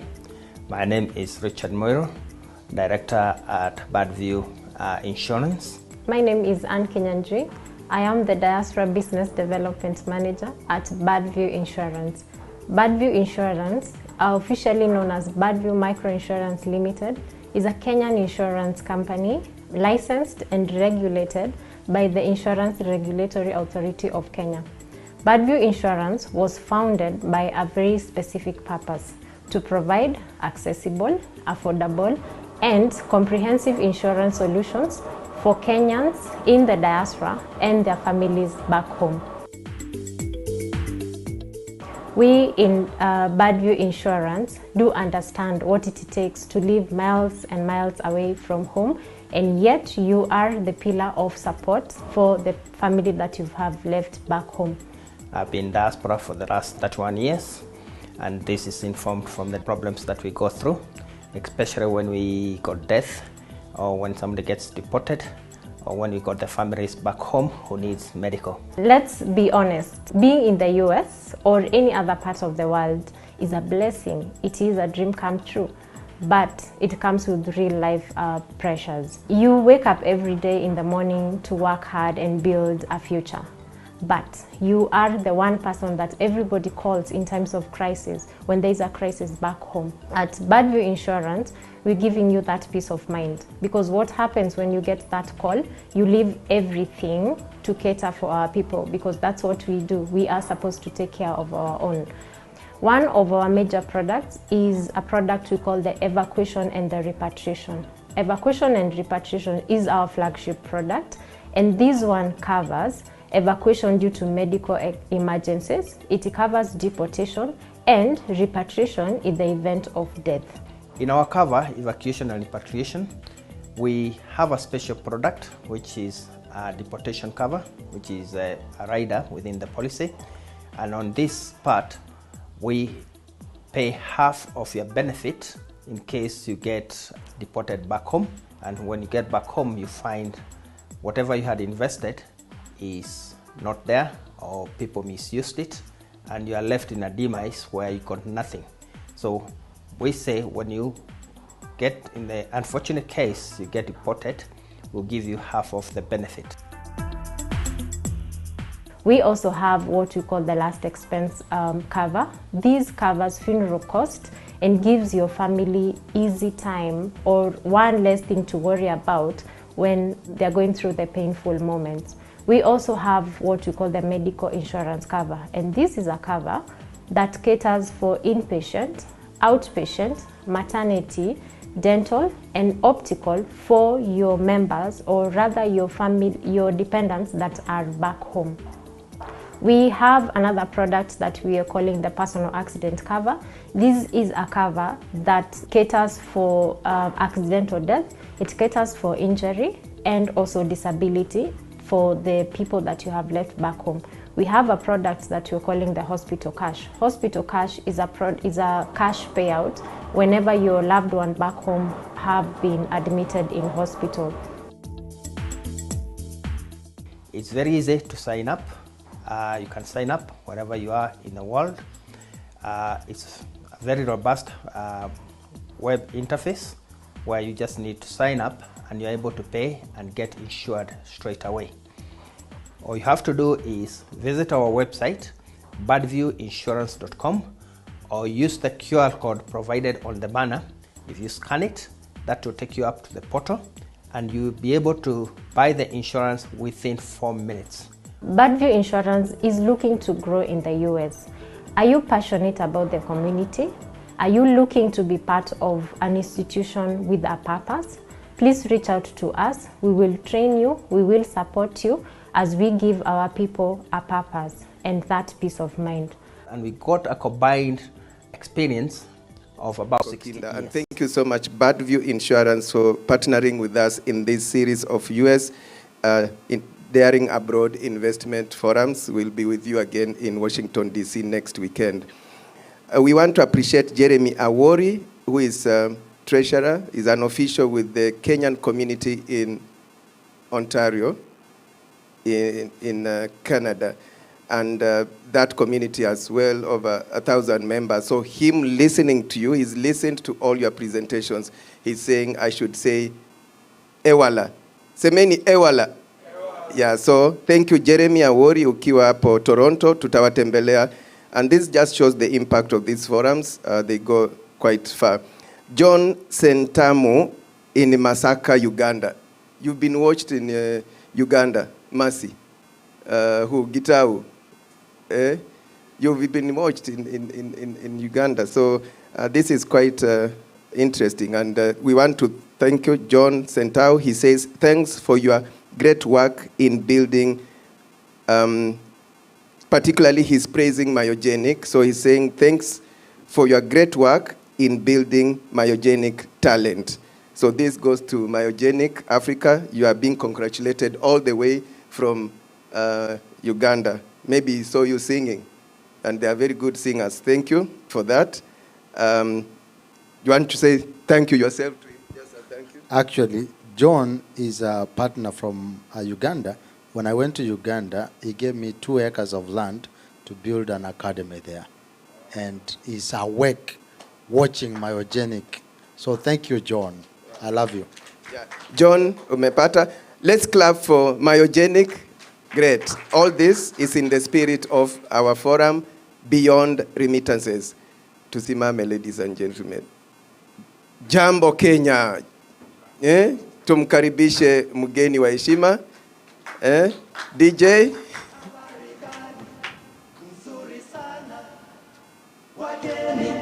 Mwakaribishwa Kenya yetu, hakuna matata.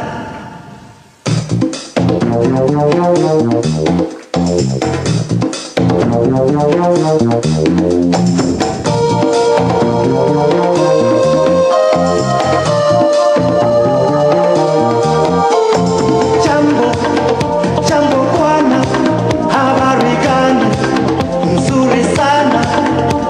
Wageni mwakaribishwa Kenya yetu, hakuna matata.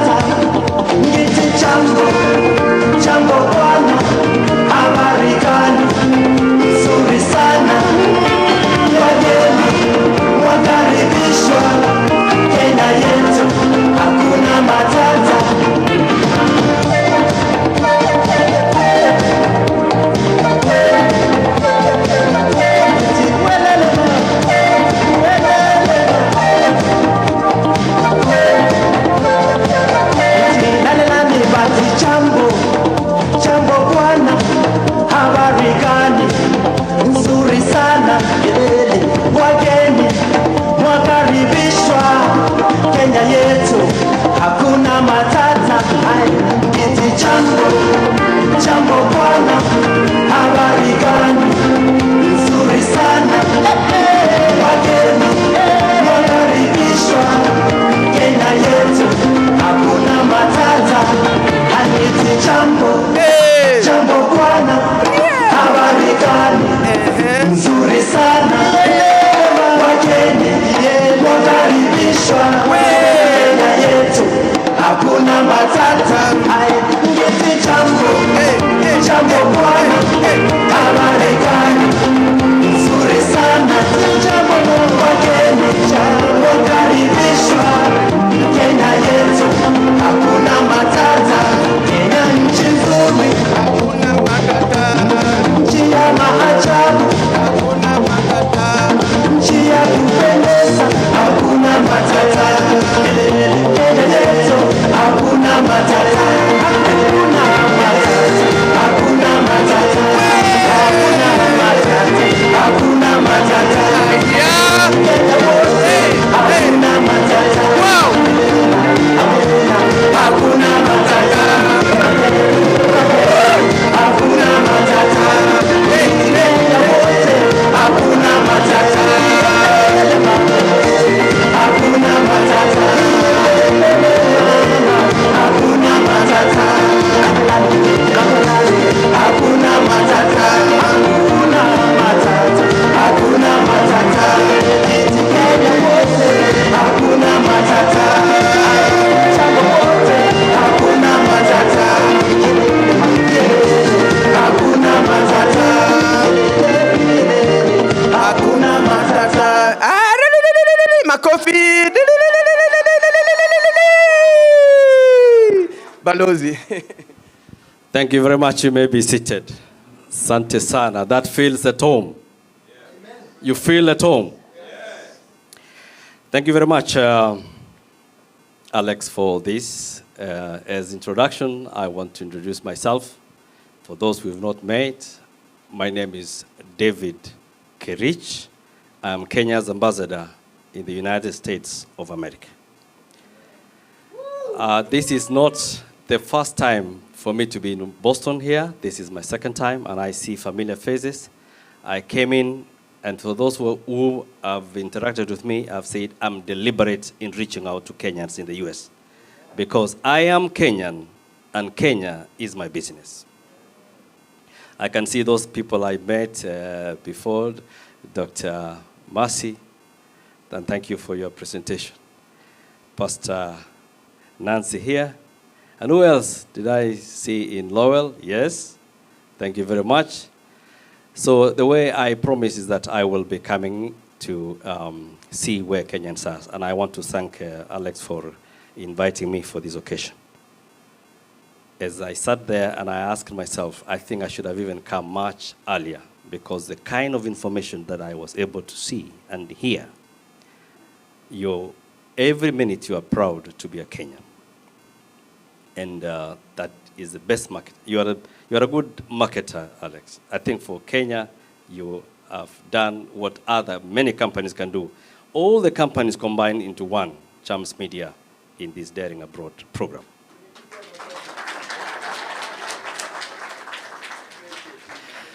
Thank you very much. So let me read my statement, because in diplomacy, you must present a written statement. The CEO and founder, Chams Media, my friend Alex Chamwada, fellow Kenyans in the diaspora, friends of Kenya, distinguished guests, ladies and gentlemen. Good evening. I'm Jambo. Sante sana. Before I proceed, I want to introduce, I have an officer from the Kenya Embassy, DC. It's called Geoffrey Omondi Juma. He's a political officer, Kenya Embassy in Washington, DC. We've come here together to witness your job. Thank you. What a singular privilege to join you this night in this room full of hope, full of ambition, and unshakable spirit that binds us all to a beloved home, Kenya. As I look around, I see faces that tell 1,000 stories of journeys began on distant shores. Challenges overcome and of unwavering love for Kenya that endures across continents and generations. This evening, as we unite here for the 31st Daring Abroad Investment Forum, let us celebrate not just where we have come from, but the powerful potential we hold when we come together. Allow me to begin by sincerely thanking the hosts, and I will thank them again, Chams Media, for their visionary leadership, which over the decade has united us with a shared purpose and amplified the stories and the journeys of Kenya across the globe. Telling our own story is the most powerful tool we can use to amplify our voices as we unite to develop and build our nation. Every dream, every effort, each contribution lighting the path towards brighter future for Kenya and every Kenyan abroad is what matters most. Tonight, I address you not only as your ambassador, but also as your compatriot, with the same dreams, the same hopes for Kenya. Each and every one of you, whether you've been here for decades or just a few months like myself. I came in September last year, so I'm barely a year here. Whether you've been here long or just came in the other day, you carry within you the resilient Kenyan spirit, the ambition and the optimism that has long defined the Kenyan diaspora. I always define the Kenyan diaspora as a resilient person, objective, disciplined, and I want to report to you, as an ambassador, everywhere I've gone in America, every employer who has employed a Kenyan is happy about the Kenyan worker. You people have held our flag high. I have never heard of cases of theft, of stealing of money, or any bad behavior. So I want to encourage you. And then I'll also tell you what we normally go through. These ICE issues are very strict nowadays, and we have reports of people who are facing issues with the authorities here. And the ICE officials every time, because I'm very keen to know what kind of offenses, what kind of crimes are my Kenyans guilty of most of the times, because they come in from all over the world, many other countries. So I'm interested to find out what kind of crimes do these Kenyans do. And I'm encouraged to tell you they are not very big things. They are very small crimes, things that you can easily overcome. Not the big ones, not murder, not terrorism, not drugs. But guess what? Small things like domestic. We talked about domestic issues. Domestic issues, drunken driving. These are things we can overcome. Senor? Yeah, let us overcome those. Those are very small things. So let us not, blot our good image on small. Those are small things we can avoid. Let us reflect for a moment on the remarkable impact that our diaspora here has done. The Central Bank of Kenya, and this is important, we have heard about remittances. I want to tell you about the figures of the remittances. And these figures keep on changing for the better. They keep on increasing. The Central Bank of Kenya reports that the United States, that is yourselves, our Kenyan diaspora, year after year, you are the single largest source of Kenya's diaspora remittances. According to the report from CBK, the total global remittance shows that the Kenyan diaspora reached approximately US dollars 5.08 billion US dollars in the last 12 months. That is globally, 5.08. You remember last year it was 4.9. Now by June, we are at 5.08 billion. And this figure it represents an increase. It is actually an increase by 12.1% from if you compare the figures of last year and this year. And specifically in June alone, this is important to know the figures. June alone of 2025, the diaspora remittances totaled US dollars 423 million. So you can imagine in 1 month, $423 million globally. And out of that, the remittances from the US is 58%. So you can imagine 58% of all that global figure. Let us go to the global figure of 5.08 billion. 58% of 5.08 billion, that's more than half. We're talking about almost 2.5, growing towards $3 billion from US alone. You can imagine how transformative that amount is. So, ladies and gentlemen, these figures, these billions of dollars, are not merely statistics. They are stories of love. They are stories of commitment. They are the school fees you send to your people. They are the hospital bills. They are the family support, the capital for new businesses, and above all, proof of how much you believe in Kenya's future. Your remittances have now surpassed, this is also important, your remittances have now surpassed tourism, coffee, tea, and horticulture to become the number one source of foreign exchange. This is a testament that just how essential you are to our nation's progress. I want to tie those remittances to all the topics, the discussions we have had today on the issue of investments. How can we tie these remittances to progressive and life-transforming ventures in Kenya? The government recognizes the pivotal role the diaspora plays towards Kenya's development. The establishment of the State Department of Diaspora Affairs affirms that your contributions and your perspectives are critical in shaping our national policy and priorities at the highest levels. Your voice matters deeply in the government and remains in the core of Kenya's development agenda.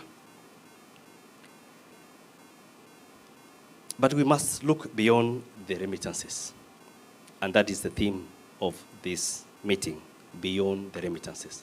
So after hearing about the remittances, it is important to say, can we go beyond those remittances?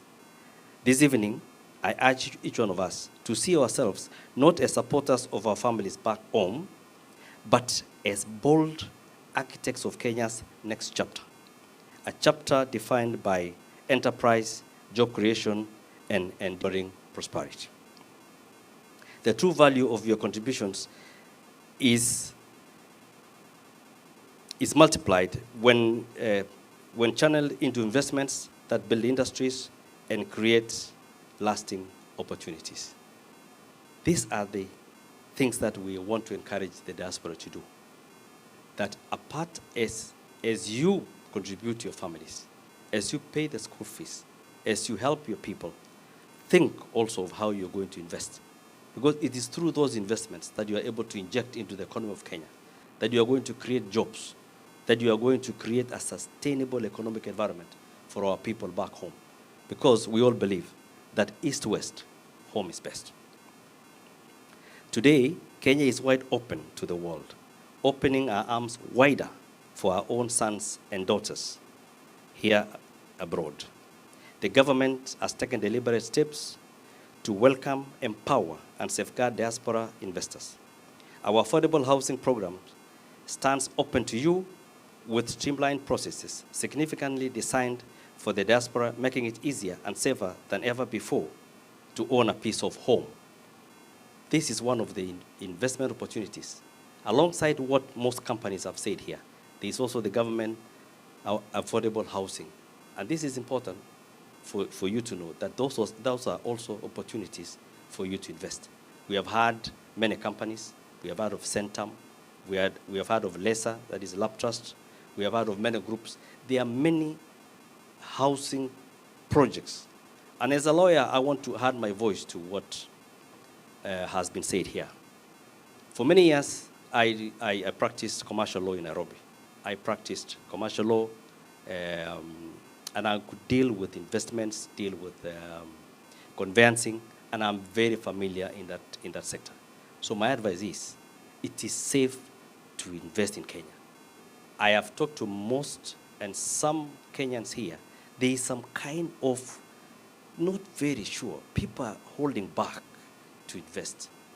I met some people, they told me, one time when I sent my money to a broker who was introduced to me by my nephew, by the son of my sister, of my, these relatives.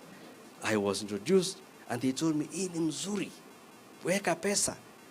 So, pesa ikawekwa, 5 million. You can imagine working 2-3 jobs here, and then you send 2, 3, 5 million, 10 million, hoping that you're going to have an investment.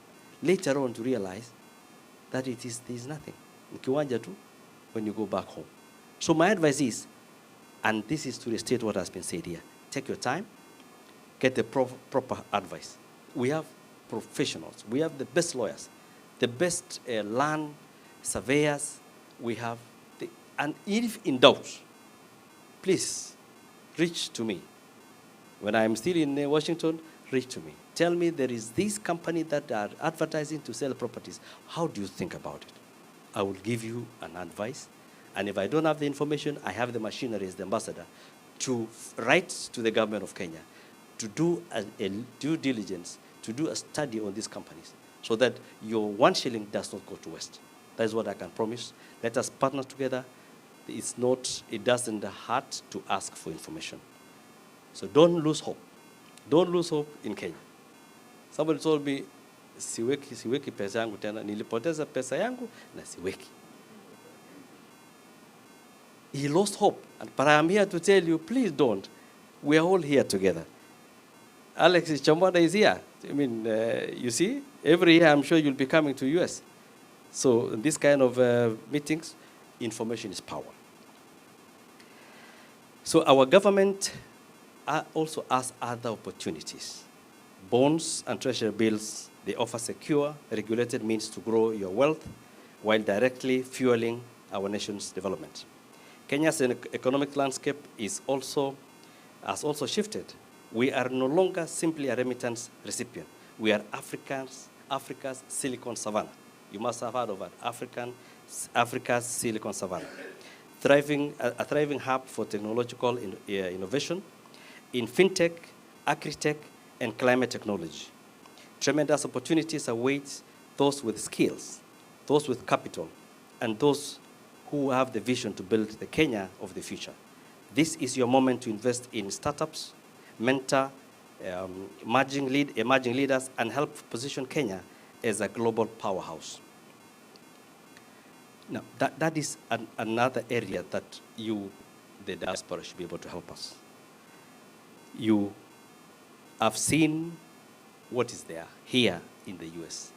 Can we transfer the knowledge that we have gained from here and take it back at home?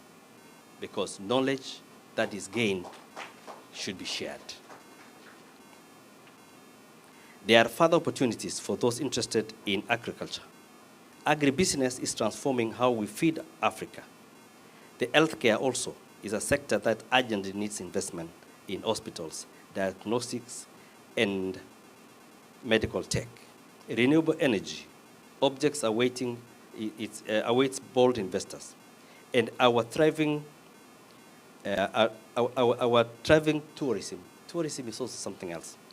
When I talk about tourism, that's also another opportunity.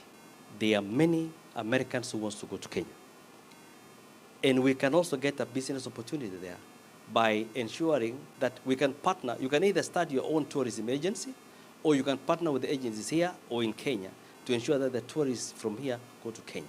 Everywhere I go and I meet Wazungus here, they say, Kenya, oh, safari. But they lack the people to direct them and tell them this is the route, this is the itinerary.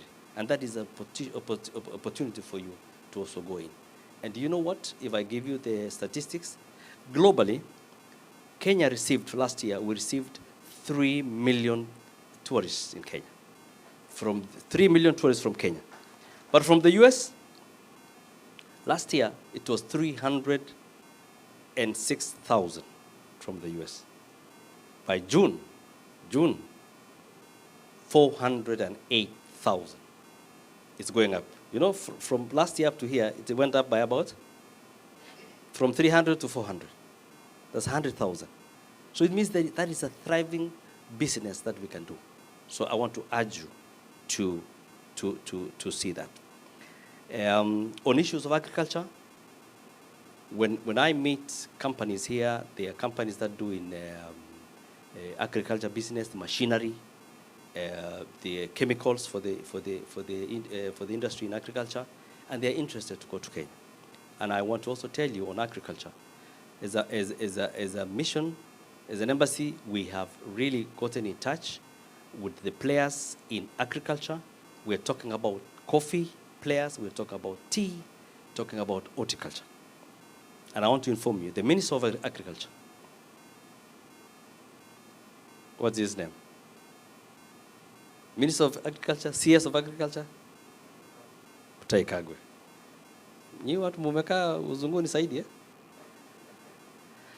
He is coming here next month, and he has asked me to ask any players in agriculture, those who are in tea industry, those who are in coffee, those who are in horticulture, to meet him. We're having a big meeting for those people.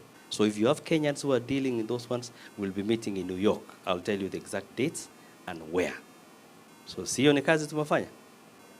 So that is where we want to open agriculture. Tukutane in New York, we meet with the minister, so that we're able to take our country forward.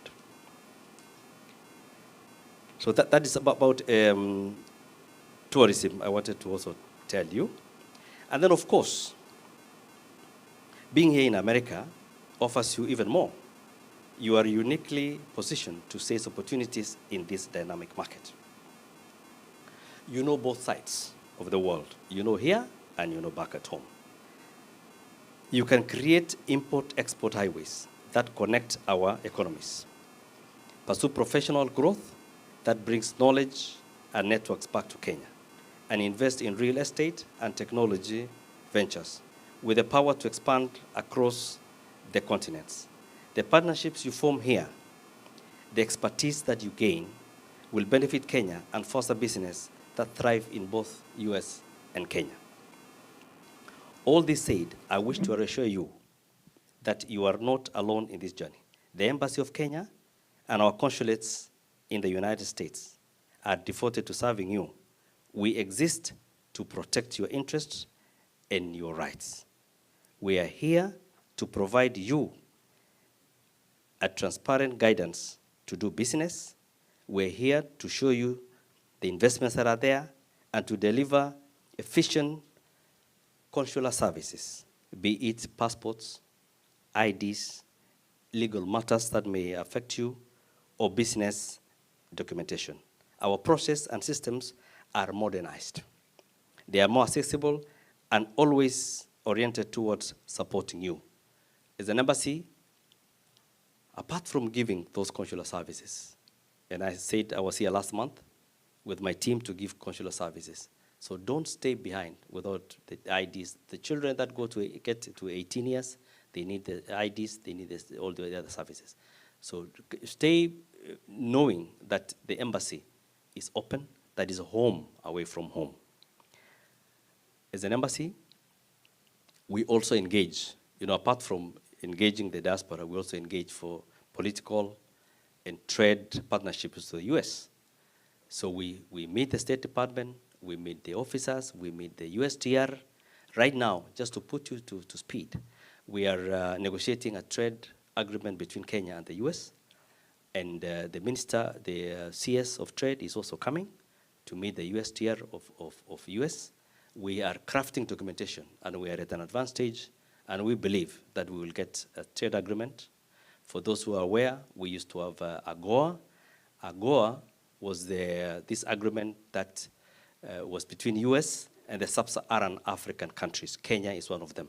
It is through AGOA that we were able to bring in these clothes from, you remember EPZ? Apparel, the jeans, the T-shirts, we used to bring them through AGOA. But unfortunately, AGOA is set to expire in September. So we are still pushing. There is hope that it may be extended. But even if it's not extended, we are having the FTA, the agreement that we are crafting now. So either way, we will get something. And to give you comfort, if you have been following the issue of tariffs, Kenya was given 10%. That is the lowest ever given to any country. On first, That is yesterday. Most countries were given 15%, 20%, 35%. It's only Kenya and Tanzania that was left out. So, but we are still holding our hearts that it remains so. Because you can imagine if you're given more tariffs, then your exports from Kenya here will be very expensive. Therefore, it will not become competitive. So that's what we are doing to ensure that we put Kenya in a good position. It is why we want you to support us. Talk nicely about Kenya. Because when Wazungus here say we want to go to Kenya, they should hear good stories about our country. That is how we are able to partner. Because if we succeed as a country, everybody succeeds, including our brothers and sisters back at home. So we have an open door policy, as I said, and any other issue that you'd want to have, let us partner together. And I was happy about these issues of mental issues. And every time we go, I hear cases of young Kenyans because of culture shock. Either they come here from Kenya, they're coming as students. When they reach here, it's a totally different world. The way they say, vitu kwa ground inakuanga nini? Tofauti.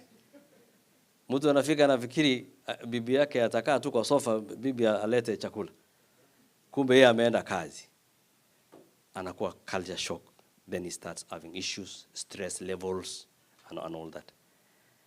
And I also tell people, let us become a community. Let us know who lives where, especially the young Kenyans who come here. Because every week after week, for the last few months, it has been very tough for us because almost every week there is a body to be repatriated back at home. I don't know whether you've seen here, because we have the figures. And it is, when you ask, they say he was found alone. He was found, nobody knows. He was found after 2, 3, 4, 5 days. Because most people are loners because of the circumstances around here. People are busy. But together, if we proceed as a community, because when you are here, we are all Kenyans. Tonight, I ask you to dream courageously and to build boldly. Invest not only your resources, but your knowledge, your compassion, your Kenyan spirit. Mentor others. Form partnerships. As members of a global diaspora, you are truly bridges between worlds. And through unity and collaboration, your impact will be magnified beyond measure. Through unity, you will be able to realize how far we're going. There are global issues which we are able to see as Kenyans. In the embassy, we're able to see because we collaborate and we play our role. And I want to assure you that Kenya is held at a very high esteem. You know, yeah, the other day I was in a meeting. We are permanent observers of OAS. OAS is Organization of American States, where Kenya is invited as a permanent observer because of its role in where? Haiti. We have our soldiers there. And they are the only ones who are able to combat those gangs. Thousands of kilometers all the way to Haiti. That shows our ability to rise up to the occasion to play a global role in peacekeeping. And that's why we're in good books here.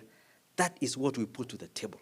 Every time we go for negotiations, even in trade, you know, the policy here is America first.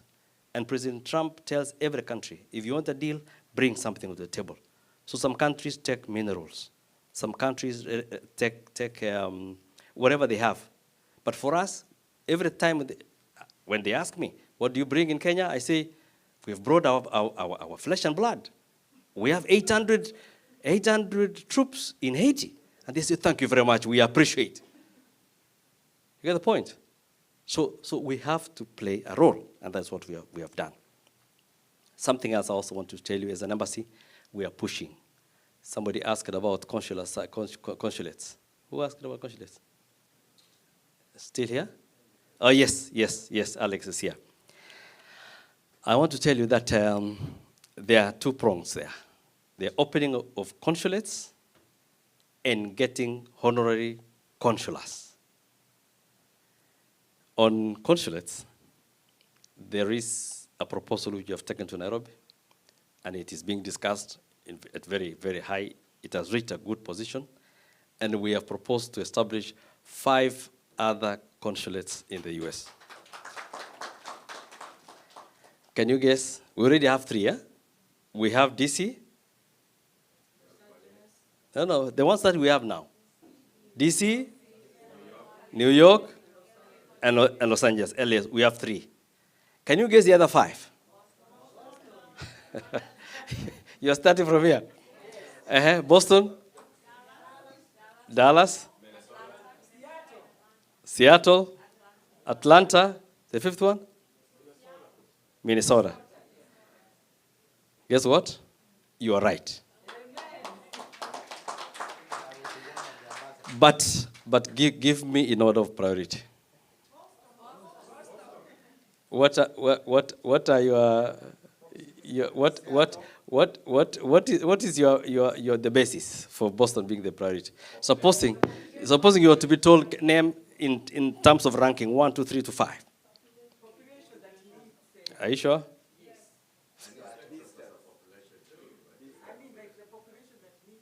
No, you know, you people, I know Munatetea Boston, but let's be objective in terms of population. Remove yourself from Boston, see yourself in America. Which would come first? Seattle. You know, this is public participation. What I'm doing now is public participation. Seattle. So when I send back a report, I say this is public participation. Number 1? Seattle. Number 2? Number 3? Number 4? Number 5? Anyway, I'll tell you this. From our own investigations, number 1, it is a tie between Seattle and Dallas. There is Seattle and Dallas, and then Boston, Minnesota, and then yes, that's what I'm saying. Seattle and Dallas. Yeah. Omondi. My political officer is here. That's why he's taking notes. This is public participation. Higher remittance. Okay, but...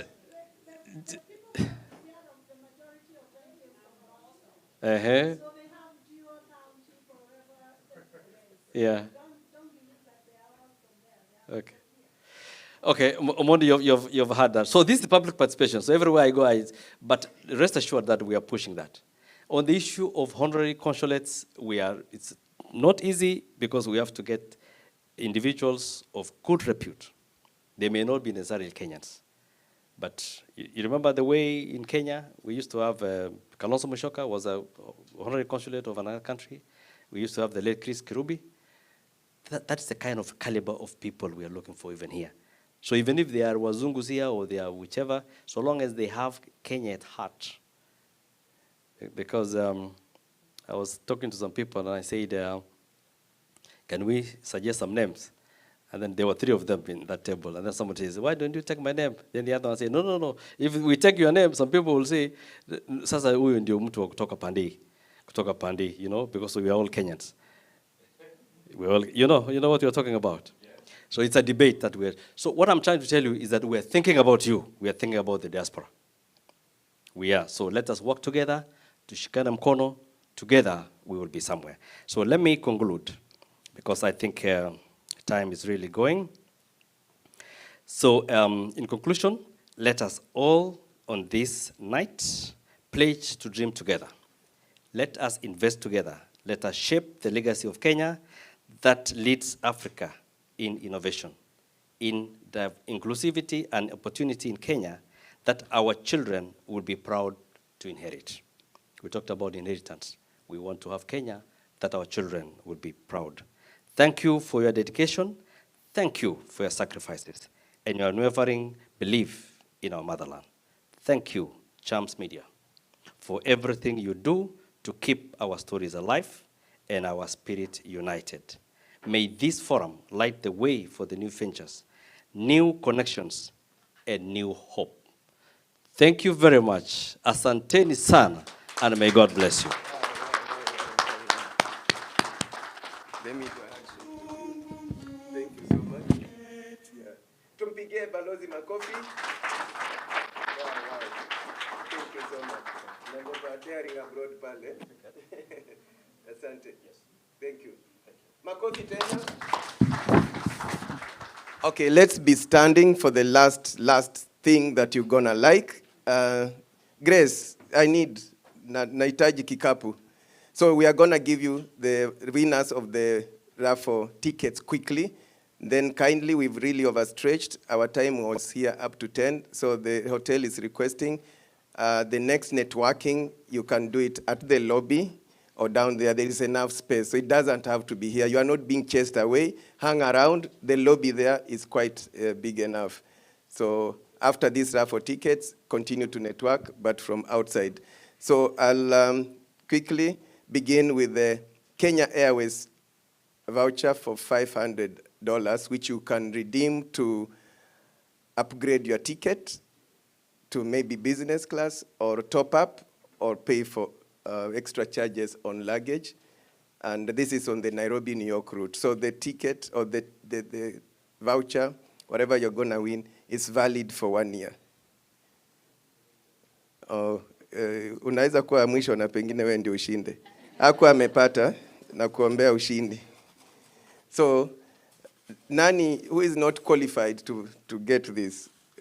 Balozi is one of them, but sitamuita tena. Patrick, you are not qualified. Come pick one. This is for Kenya Airways. Nimezungusha. So this is Kenya Airways. Koroga. Angalia huko. Pick one. Let's see. We hope the winner is here. And the winner is ticket number 210. Who has 210? Karibu, mpigie makofi. 210. Yeah. Orina, you want to go home. Sasa umepata ticket, apiga picha hapa. This is the winner. This is the winner video. This is the winner of the Kenya Airways voucher for $500 for air ticket, upgrade or top up. Tuambie jina lako kamili, what you do and what you say about this. My name is Jeffney Orina. I'm an attorney and an advocate of the High Court of Kenya. I think Kenya Airways is the pride of Africa. The pride of Africa. We're very proud of the work they do. And we are proud for Kenya Airways putting us on the map. And I've never used Kenya Airways, by the way. So I'm very excited that I'm finally using it. Kenya Airways, mmepata mteja mpya. Asante, congratulations, Orina. And next is the holiday for a group of 8 to Murera Guest House in Meru National Park. So you may be one, but who are these 8? So you have a clan of 8 to take to Murera Guest House for a holiday, a group of 8. You will be told how many days or how many nights. This is ticket number 195. Who is this? 190. Hey! Yes, you deserve it. You are number 1. Yes. Yeah, yes, wow. He deserves. I told you I'll get you a present. I told you. Yes, I told you. Bernard Maina, Morioki. So this is the winner of the KWS voucher for a holiday at Murera Guest House in Meru National Park. Gina, quickly, and how you feel about this. For 8 people, imagine. Yeah. No, we had said we'll look for the other 7 because I'm the 8th one. And thank you very much, Champs Media. Now, this is a very good forum, and keep doing this. And the next consul office will be in Boston. Yeah. Maybe it should be me. I should be Consul General. What do you think? Okay, to KWS, what do you tell KWS? Very much, KWS, and I'm grateful. I saw your presentation, and I think we should all invest in KWS. Wow. Yes. Asante. Makofi kwa Bernard tena. Asante. Lastly is a domestic ticket on Safari Link to a beach or bush destination for a couple. So you need to be a couple. Yeah. You need to be a couple. For 2. It's for 2. Or 2. No, for they said couple. Okay, for 2. For 2. So that's better for 2. Okay, umepick. 203. Wow. Hey. Karibu. So, and this is the winner of Safari Link air ticket for 2 to a bush or beach destination. Your full name and what you tell Safari Link. I'm Falake Oguyemi. Thank you very much, Safari Link. I haven't done any bush travel, so this is exciting. Yeah, thank you very much. Full names? Falake Oguyemi. And thank you, Chams Media. Okay. Makofi kwa Falake, mpigeni tena. Thank you so much. So you can see it's all interconnected. The holiday, someone has never had a bush safari, that is it. And these tickets are all valid for 1 year. So you have room to plan all the 3 tickets. And if you need any details, get in touch with us. And again, thank you so much, Safari Link Aviation. Thank you so much, Kenya Airways. And thank you so much, Kenya Wildlife Services, for giving us these giveaways in this forum. Ladies and gentlemen, kilicho na mwanzo, hakikosi kuwa na mwisho. Tunawashukuru sana. Naomba volunteer akuja tupatie maombi ya mwisho, and we'll continue networking. There's a reminder here of something.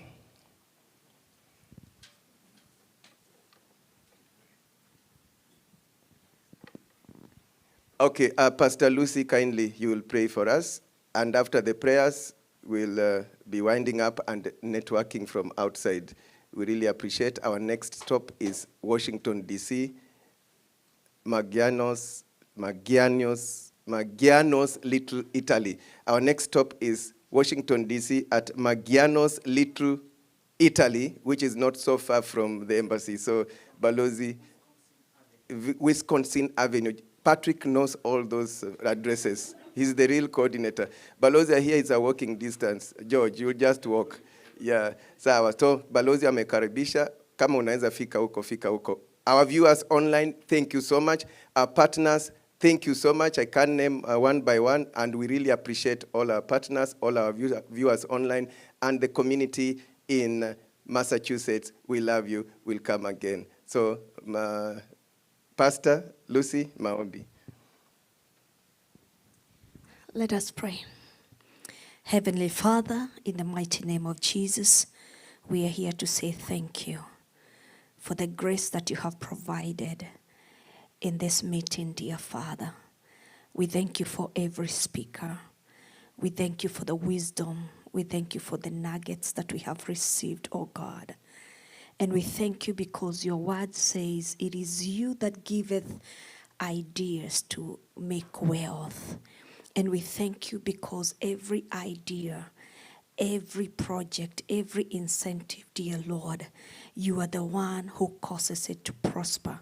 We ask, King of all glory, that you may bless our host, Chams Media, dear Father. Bless every facilitator. Bless our ambassador, O Lord. And bless each and every one who has given their time, O God, to be here. We speak a blessing over our nation, Kenya. We speak a blessing even over our Kenyan community in the U.S., oh God. We thank you, King of all glory, because you will continue to give us favor.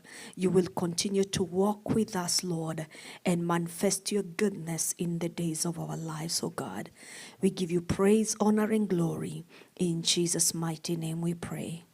Amen. And now may the grace of our Lord Jesus Christ and the love of God and the fellowship of the Holy Spirit be with us now and forevermore. Amen. Asanteni, mbarikiwe. So we network from outside, and God bless again.